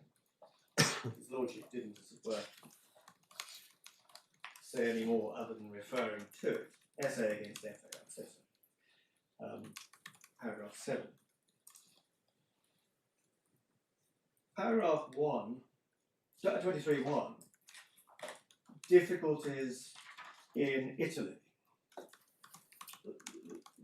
Although Moylan and friends are rather, as it were, amorphous in their skeleton as to what the judge must have had in mind, the only issue, as it were, to which the judge could have been referring was the lis pendens issue.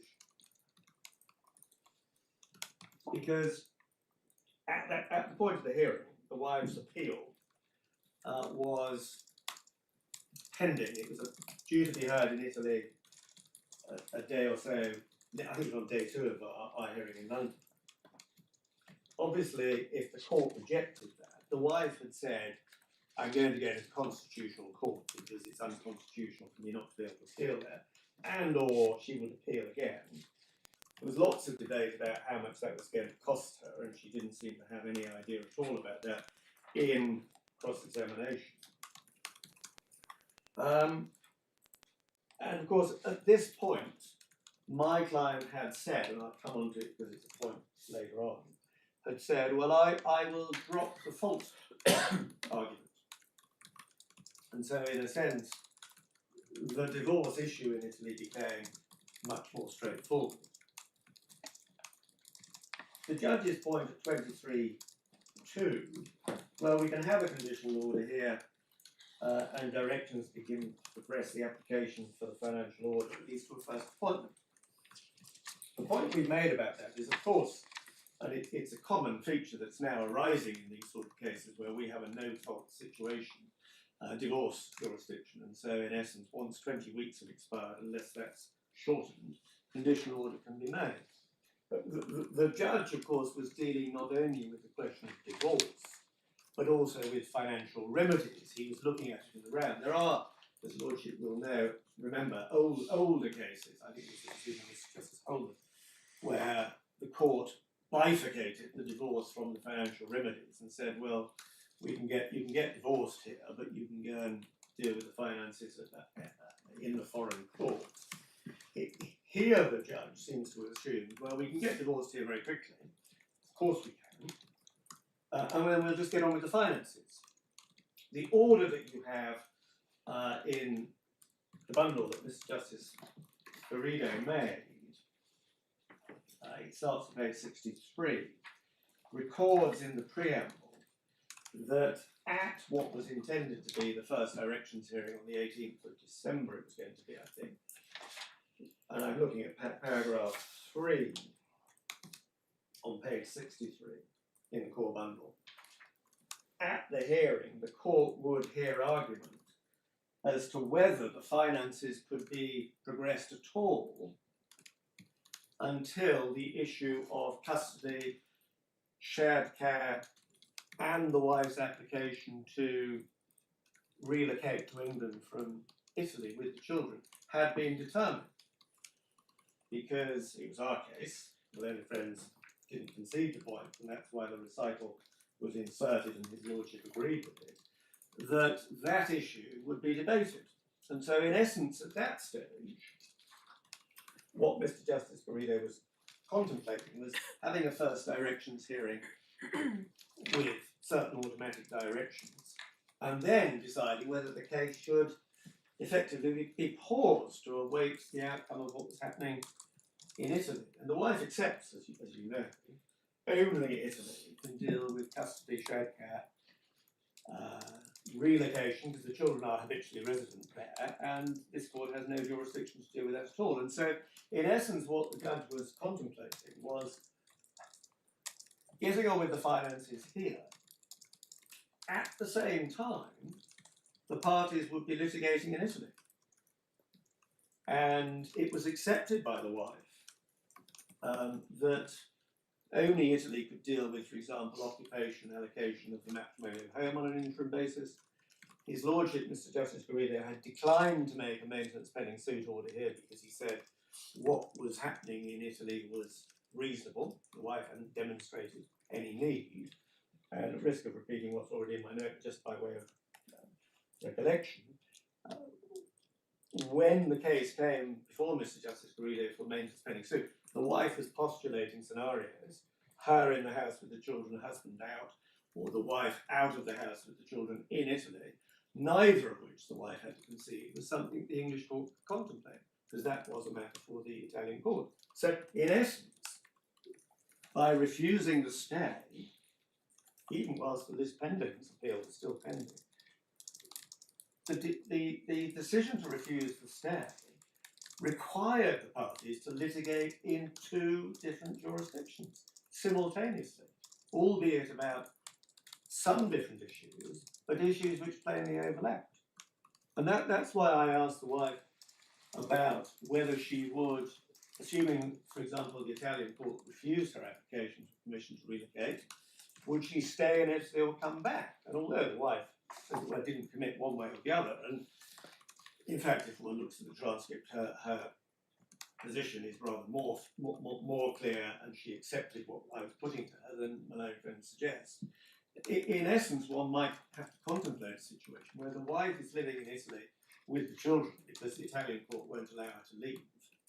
And yet Mr. Justice Garrido is saying, but we'll litigate the finances here. And that in my submission, was highly artificial and remains highly artificial.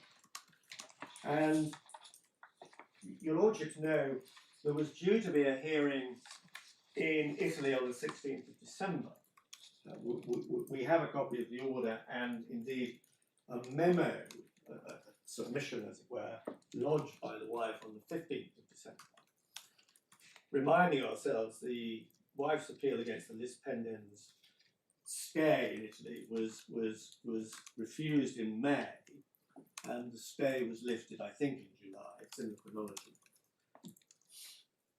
The wife then waited till December to say, well, I'm running lis pendens again. Doesn't have to. And lis pendens argument is essentially based upon her petition in England being filed a few hours earlier than my client's petition here. And she says that's a knockout blow. Well, that's been referred off to a 3-judge panel. Although the judge in Italy asked, well, how long might it take for this court to deliver its judgment on the appeal? And was told 3 months. I assume on the basis of precedent in this case, perhaps. I'm not being glib about it, but No, yes. yes. And so, in essence, at the moment, nothing's happening in Italy. Although in her submission to the Italian court, the wife has renewed all of the financial applications that she made in advance of the hearing on the 25th of June 2024. That's in my note that I lodged for the hearing in front of Mr. Justice Guarino. There's a long, as it were, summary of all the applications the wife was seeking: maintenance and holidays and rent in Italy, and in, if she's given permission to come to England, she was seeking rent from the Italian court. Well, when we raised this, we were told, oh, well, that was entirely defensive on the wife's part. She had no choice other than to make this wide raft of financial applications. But she's done it again. But what she's not doing. Is it still defensive?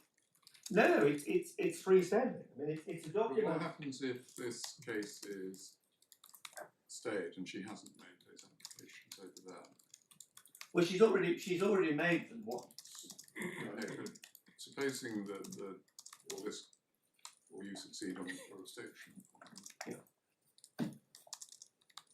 could she be stuck in Italy if she hasn't made those applications within time? And that's what I would take the reference to defensive to me. Well, that was in advance of the 25th of June 2024. And we were told she only did that because the husband had in his original pleading. But what the wife has filed, and I have copies if it might be helpful to you, if not now, I can provide copies to your lordships, is something called a supplemental memorandum with urgent request for the issuance of provisional measures. And one of the points that came up in the schedule, the joint schedule of Italian law, was an assertion by my client's lawyers. The wife, for example, could have pursued the custody, shared care, and permission to relocate the children as an emergency measure back in 2024, but because she got an administrative stay, an automatic administrative stay, until her unsuccessful appeal against lis pendens was determined, everything was put on hold. And that's happening again. Now, the word of provisional measures suggests that this is some sort of interim regime, is that right? Well, well, it may or not be so, but there is a separate section in which the wife, on a temporary and urgent basis, seeks order shared custody of the children, order the placement of the minors with the mother, assign the family home, order the father may see the children on dates to be specified, i.e. contact, order the father to pay periodic maintenance for the children, 100% of extraordinary expenses for the children, place at the charge of 20,000 a month maintenance for the wife, children's holiday expenses, and then, I'm just looking for the bit where it deals with permission to relocate. Don't That's worry. described as a temporary, in the way you just read it, that's some sort of temporary measure, in other words. A lot of it is that the wife is substantively seeking to pursue her application for permission to relocate. But none of that will happen until we've gone through the whole of the lis pendens application in Italy. But I confess, what we were not told and what I'm not sure about is, if this court were to stay the proceedings to allow Italy to proceed, as far as it can, well, I'll come on to that, whether the lis pendens in Italy would simply fall away because there was no court here to which to defer. Because although proceedings are still technically pending, they're stayed. Otherwise, you get into a we'll stay ours and you stay yours situation. Oh, well, surely the answer to that is pretty clear, at least from the perspective of English law. Italian law might say it's a different matter, which is it's a permanent stay, and it amounts to the court declining to exercise jurisdiction, albeit that actually it has that jurisdiction, but it declines to exercise it, and therefore orders a permanent stay. Yes, So it's the end of the proceedings. your lordship means in Italy. Now I'm talking about what happens if we grant a If we stay got yes, of the English proceedings. yes, The effect of that is a matter of English law. Yeah. I would suggest it was tolerably clear. Whether Italian law would regard it in the same way is perhaps another question. that was the point I was making, which is from an Italian perspective, I don't know what would be the impact on the wife's lis pendens application. If the proceedings are at an end from an English perspective, why would an Italian court say otherwise? I don't think it would. And my assumption is, but I was being cautious about it, that if this court said, well, actually, the stay should be imposed, or it needs to go back to Mr. Justice, well, go back to another judge to look at the four arguments again, then Italy would determine its lis pendens. If the wife failed on that, then this court may still have. Yes, but surely as a matter of logic, it's difficult for the Italian court to make a decision until it knows what the English courts do. I agree. Because it's undisputed that the English proceedings are first in time. Yeah. So that's therefore the question from the Italian perspective is inevitably going to be, well, are these first in time proceedings going to be terminated by the English court? If they're terminated by the English court, then the Italian court will take it. But if they're not terminated, then the question will arise for the Italian court about this pendant. Yes. Equally, if it's not clear what the English court is doing, e.g. because we've permitted the matter to be re-decided, as a matter of practical politics, they're bound to wait for that decision. They are, and that's essentially what they've done. They're awaiting the outcome of this appeal. Yeah. And hence they Surprising. yeah, exactly. And they've said we'll list a hearing on lis pendens in front of 3 judges in Italy after April. And this is a stay of the divorce proceedings or separation proceedings in Italy. The position now, as I understand it, is the separation and the divorce are issued at the same time. Right. There are certain But it's a stay of those proceedings. yes, everything's said. Yes, but presumably there is independent children's jurisdiction. No. Well, the suggestion in the combined statement of Italian law is that it can only piggyback on the separation or divorce proceedings. Well, Brussels 2, but we're not in Brussels too. no, Italy is. Quite big. And so it's based on habitual residence. Well, So, I mean... your lordship may be right about that, but in essence, the only evidence before the judge was you have to make your application for. Yes, if there are divorce proceedings. But if there aren't divorce Yes, proceedings I because they've been stayed, Yeah. then Italian courts. Yes, Italian because of habitual courts- residence. Sorry? Because of habitual residence. Because of habitual residence. Yes, exactly. Either under the Brussels regulation Yes. or under the 96 Convention. Exactly. So there must be a process by which that jurisdiction can be exercised if I- there aren't divorce proceedings. One would assume so, and There I must agree with be, you. because I agree. And we discussed that in front of Mr. Justice Garrido, and his lordship, saying what your lordship just said, well, they're habitually resident there, only if they can deal with it. Right, okay, so we've got to 1 and 2, 23, we're just Yeah. going through them. But can I just make, as it were, the point that we make, which is the only point at which Mr. Justice Garrido says anything about proceedings in Italy is, well, it's not at all unusual in England to have different judges dealing with the children aspect of the case as opposed to the financial remedies, and there's no close nexus. What his lordship didn't at any stage deal with is the reality of what is going to have to be litigated in Italy. And at the moment, it's potentially everything dealing with the here and now, subject to the wife insisting that her lis pendens must be determined first, subject to any further appeal, which she said she was going to appeal when we referred to Mr. Justice Garrido, but then didn't. And nothing useful can happen here. And his lordship simply didn't grapple with it. And your lordship's had my point.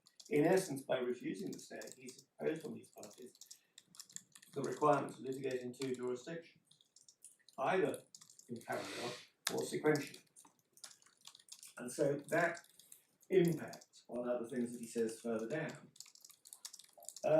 3, husband capable of participating, wife not capable of participating.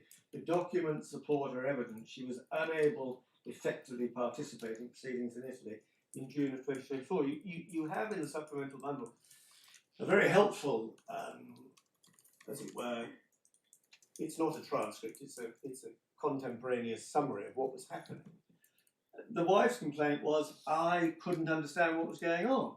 But if your lordships look at it, it's clear the wife was fully participating. It's very clear the wife didn't like what was happening. She told me, she told Mr. Justice Garrido, she applied for an automatic stay because she thought the judge was jolly unfair. But, of course, this point about participating in proceedings here or in Italy, and the suggestion the wife is at a disadvantage in Italy, ignores the fact the wife is going to have to litigate in Italy regardless, because of the children proceedings, the application for permission to relocate, and if we're right, on the basis of all of these interim measures that her advocate, forgive me, on the 15th of December told the Italian judge was still being pursued. So that point doesn't, in my submission, carry any weight at all. Paragraph 4. Closest connection has been with England since 1982, representing most of his working life. Well, of course, the judge was looking at an entirely different position in 2025, where the parties had been living solely and exclusively in Italy for 5 years. Yeah, so your point, as I understand it, is that what they'd be doing in the 90s is simply irrelevant. Exactly. It was of historical relevance only. And indeed, projecting forward. I mean, it does seem, in my position, entirely counterintuitive to say they lived here for 27 years in the 90s and the 20s, as it were, but they're now living in Italy, but that's not relevant, even though they're going to have to litigate in Italy and continue living in Italy. I mean, I asked the wife about how long all of this was going to take, and she said, I'm not really sure. It's months or years, she said. Is the point that the judge is making not quite so silly as that? I'm not suggesting it's silly. Well, I think that's the suggestion.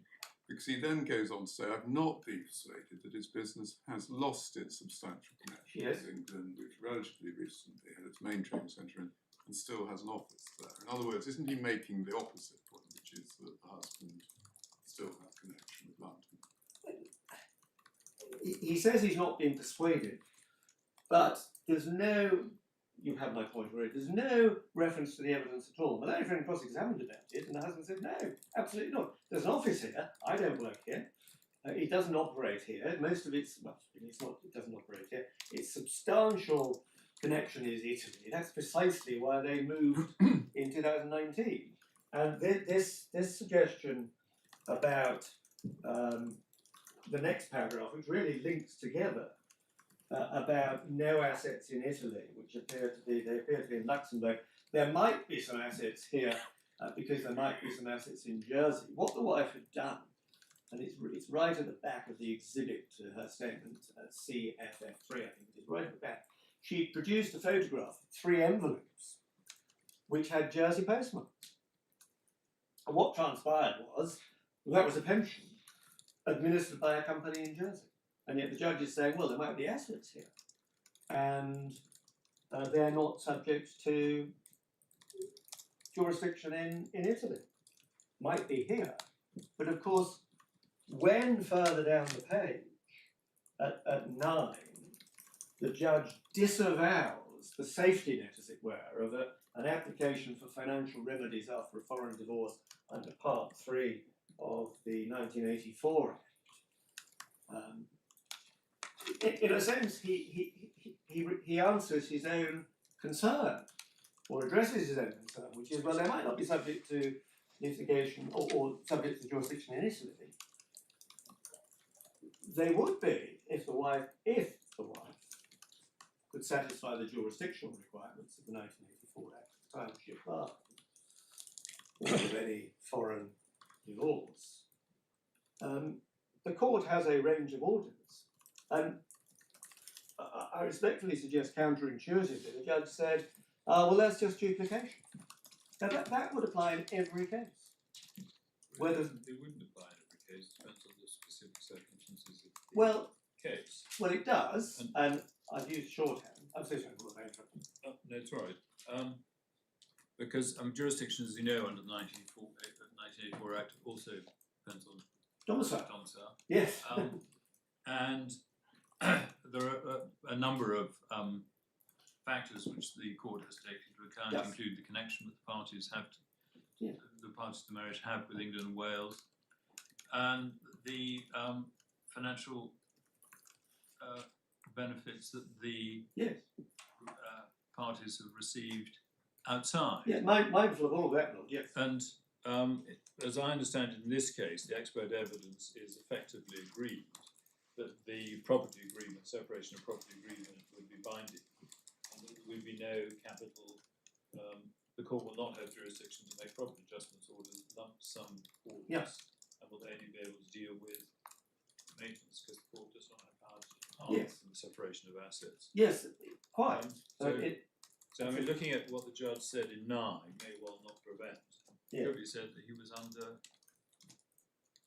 underestimating it, and if there really is no capital division at all in Italy, this is the only jurisdiction which could make such awards. Well, the court in Italy can make orders. So, for example, just as by way of example, it can allocate housing during the children's minority up to and including the end of tertiary education. What I was looking at is the paragraphs on page 79 of Corban, Yes. which says that there will be no division of assets. Yes. This is the left hand. The court will not have jurisdiction to make Yeah. capital orders. Yes. And one might think that that is quite a strong basis on which to make an application for leave under Part 3. I don't dispute the wife would make that application. But I say quite a strong basis. Yeah. I mean, it's looking into the future. Yes.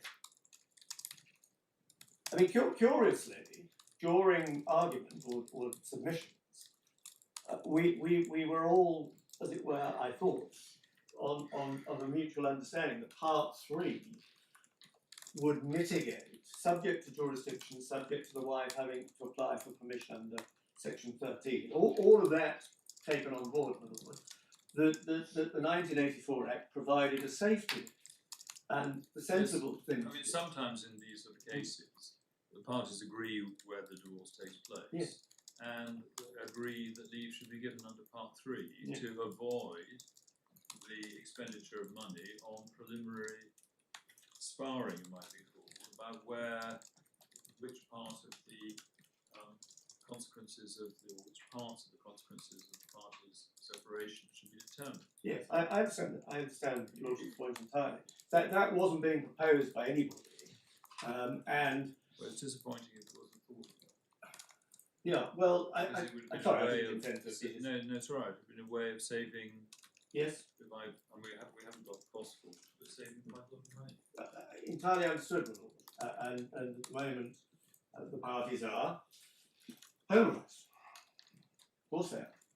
And the wife is insisting on knocking out the Italian proceedings, and the husband is seeking to stay in the English proceedings and or challenge them on jurisdictional basis. But the point here is, And what I'm trying to point out is you might have a success on the road, but if you need to look at the end of the road, yes, and if the end of the road is there's a strong case for leave being granted under Part 3, what's the point? Yeah. And indeed, I question the way it was phrased by the judge in paragraph 9, exactly. whether that's underestimating Hmm. the strength of the wife's potential claim or application for leave. Yes. I mean, I entirely understand why you says what you say, but curiously, the judge's approach seems to be there's bound to be a Part 3 application, so why don't we just have substantive financial remedies here now? And it ignores all the other points about what has to be litigated in Italy, that things can't be progressed here until the children's situation has been determined.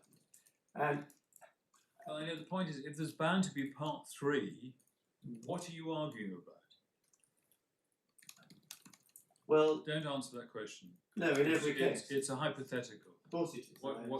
What is being argued about? It's observation for reflection. Of course, and of course there's issues about jurisdiction. Hence we are here. Yes.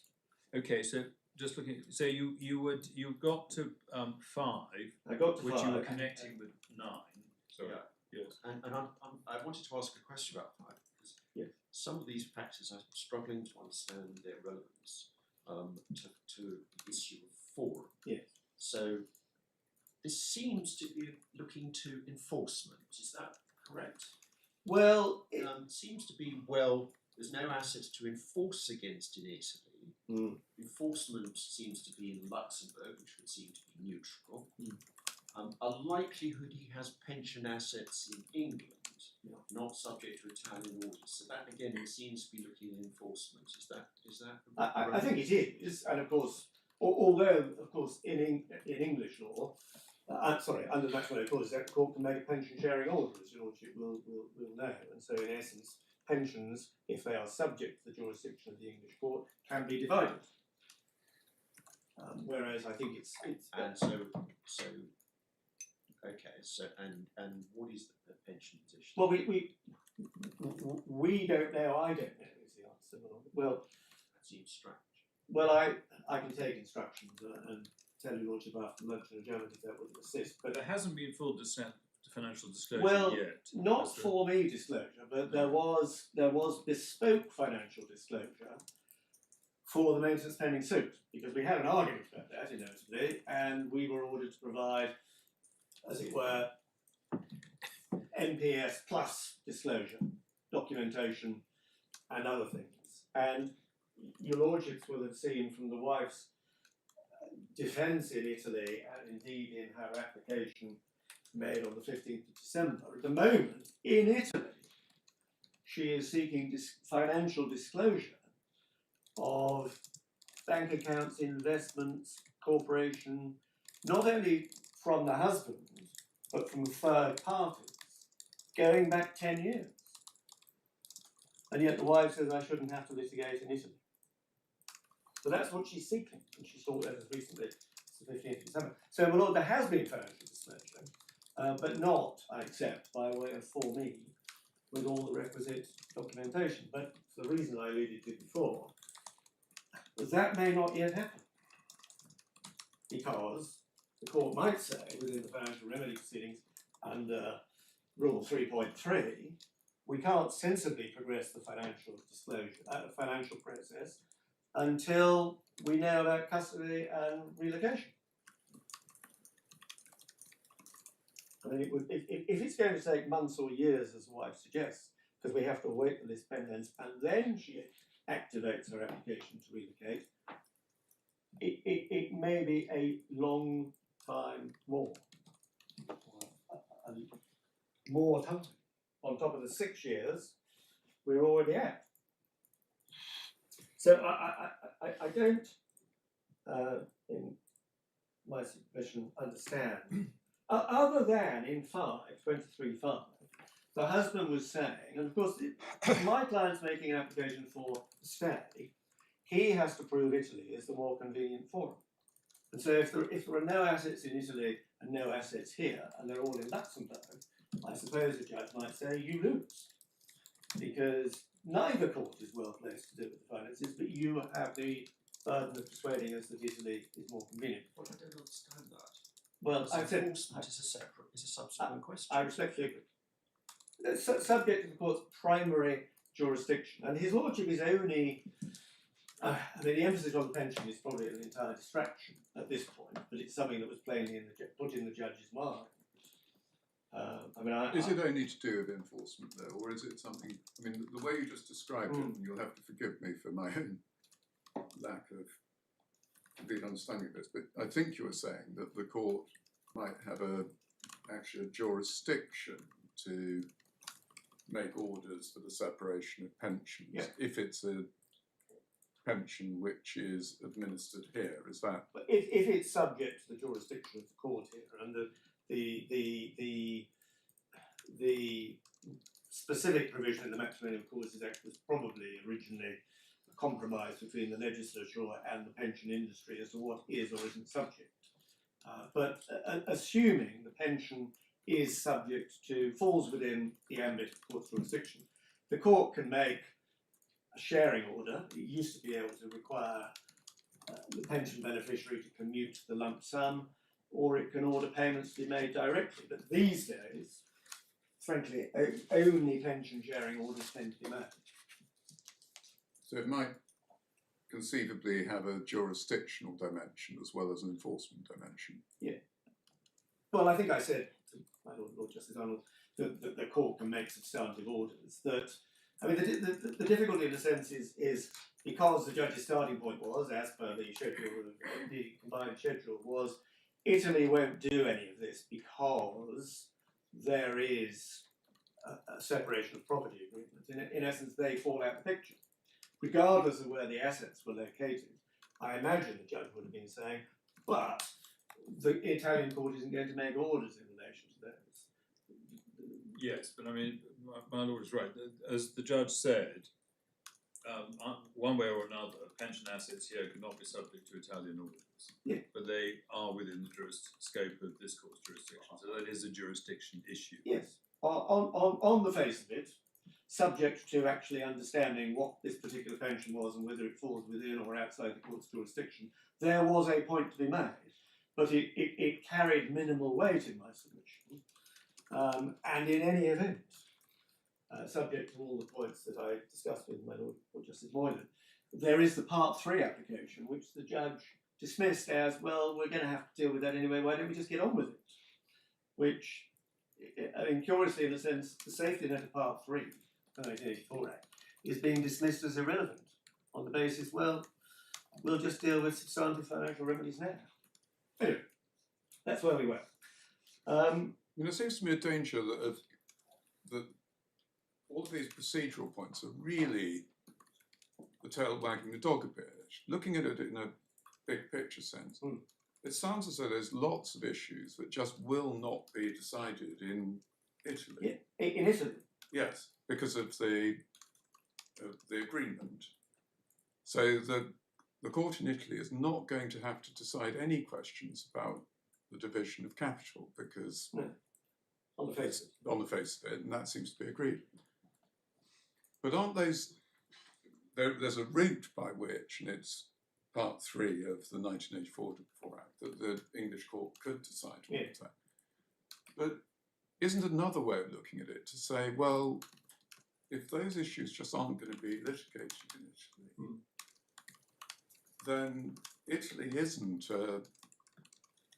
isn't an available forum for the determination of really important points, Well, whereas England is. I see that. And it could be done by having a Part 3 application. Yeah. It could also be done by just getting on with these procedures. Well, and that of course is the approach His Lordship adopted.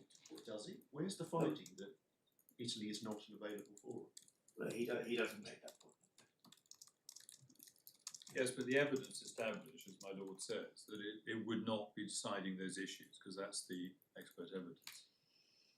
No, I mean, His Lordship had to balance, as it were, the financial remedy proceedings against the reality of a family living in Italy for 6 years who are going to continue living in Italy, potentially for significant periods further if the wife isn't given permission to come back here. And the desirability or the reality of an English court making orders for a family entirely located in Italy. Now, there would be arguments both ways, I accept, but His Lordship doesn't apply, in my submission, his mind to that. I mean, these are the factors that His Lordship thought were important. And, as it were, if one goes through them, and this is why I'm going through them item by item, they don't, in my submission, individually or collectively, indicate Italy is not the most appropriate forum. Not least in a situation where the wife said, well, I might have to stay there for the next. I mean, the youngest child is 11. How old is 11. Youngest child's 11. So, in theory, for the next 10 years, this family may live solely and exclusively in Italy. And I wonder if it's the point, albeit not very clearly, which is actually being made in 11. Because the judge says that, hardly needs saying that all the circumstances of the case will be addressed in proceedings here, including the enforceability of the separation of assets agreement. In contrast, Mrs. Ferrara would be prevented from challenging the agreement before the Italian court. He doesn't quite spell it out, but is he not saying there that in the Italian court, there's not going to be a division of assets argument because it's precluded by the agreement? There isn't, and there doesn't seem to be any basis to challenge it. Short of, I think there is reference in the combined schedule to the husband having positively misrepresented the circumstances to the wife. I mean, I don't know whether the wife has conceded in Italy that she's bound by the separation of property agreement, because at the moment she's saying you shouldn't be dealing with it at all. I will have to wait and see whether she concedes the point or not. But the point I make in the skeleton, and I pass on it, touch on it quite briefly, is of course the same debate would have to be had here about the separation of property agreement to decide whether there were reasons to avoid it, vitiating factors, or whether the wife is left in a predicament of needs if it's upheld. And there's lots of case law on what that then means. There's other means by which the court here can, for example, meet perceived needs under Schedule 1 of the Children Act for the provision of housing, which is exactly what the Italian court can do. It can provide housing during the minority of children up to the end of tertiary education. So there are some parallels. The starting point is there's a separation of property agreement. That would be the starting point here too. And I've referred to the case law. I don't need to. Your Lordships will be familiar with the Supreme Court said effectively you should expect to be held to these agreements unless. Yes. But this case has similarities with another case, I can't remember the name of it, where there was a separation agreement signed during the course of the marriage ceremony. And would have much difficulty in saying it wasn't. it may not. And the court can consider that. Just looking at what I need to ask you is, if we were to decide that the judgment is either deficient or wrong in respect of either domicile or forum, what do you say we should do? I've dealt with that in outcome, if I may just Can you remind me? to remind your Lordships it's page 28 in the bundle, paragraph 5. Respectfully, the Court of Appeal set aside the order made by the judge, either dismiss her amended petition 28, paragraph 5, in the core bundle. 28 paragraph 5. Either dismiss her amended petition for lack of jurisdiction. Well, I'm conscious of the fact when I'm saying the judge didn't analyse any of this, how can the Court of Appeal do so now? And or order a stay of both the divorce application and the financial remedies in favour of Italy, or order a re-hearing before a different judge. I mean, it's regrettable if the man considers. Looking at separately, domicile and forum. Yes. I can see the arguments in respect of a rehearing in respect of domicile, because that was clear. That clearly is significantly influenced and affected by oral evidence, as it was in this case. But forum. Well, is there any reason if we were to decide the judge was wrong, we couldn't decide no, the not issue at all. forum? I was in a sense being cautious, I hesitate to say hedging my bets, which is I would invite the court to impose a forum, impose a stay, on the basis, and I haven't been through all of these matters, but could do, and I appreciate the lordship. So all of which matters? So the ones we haven't looked at are 6, Yes. 7 and 8. 6 is historical. Yeah, so therefore irrelevant. 7, wife has said I may continue to live in London for the next X years if I don't get permission to come here. 7 is about work. Yes. But she's residing in Italy. That's my point. And will be residing in Italy for foreseeable future. That's my point. So again, Doesn't carry that's irrelevant. Exactly. And 8, children's language is English, require an interpreter they participate in proceedings here. But of course, there. But of course, that's going to happen in any event. Exactly, my point. Exactly. And so I frankly, with respect to his lordship, didn't understand the relevance of that, but he was accepting submissions that were being made to him. Yes, but your point is he's taken into account in refusing a stay factors which are irrelevant. Exactly, sir. And can I just mention 10? Yes. LSPO, Legal Service Payment Order under Section 22ZA, no, 22ZZ is it, of the Matrimonial Causes Act. The evidence before the judge, and perhaps I can just give you page references so you can look at it, was, and it's in the supplemental bundle 264, 266 and 267. The wife effectively had been litigating on, I'll put it locally, on credit in Italy. And her evidence was, well, I owe my Italian lawyers 190,000 pounds sterling in euros. He's only asked me to pay one invoice of 4,000. And indeed, when I told him I would sell one of my properties in Australia to clear his fees, he said, don't do that. Not necessary. And I was suggesting to her, and the combined schedule does deal with this, that it's fairly common apparently in Italy for fees just to run up. I mean, we have all sorts of arrangements here. Sears tooth arrangement, I suppose it might be equivalent to that. Well, the wife said she'd had no discussions with her landlord about paying the fees. And so it seemed to be a non-issue. And indeed, during submissions, his lordship said to me, well, I suppose if the wife was making the equivalent of a Section 22 ZZ application in Italy, she wouldn't get off the ground because she couldn't prove, she couldn't get legal representation because someone wasn't prepared to work on, as it were, credit. So it seemed to be a non-issue until it revived in the judgment 3 months later. And the evidence simply doesn't support it. In other words, I'm mindful of the time. Thank you. So we'll stop there. We'll start again at 2 o'clock.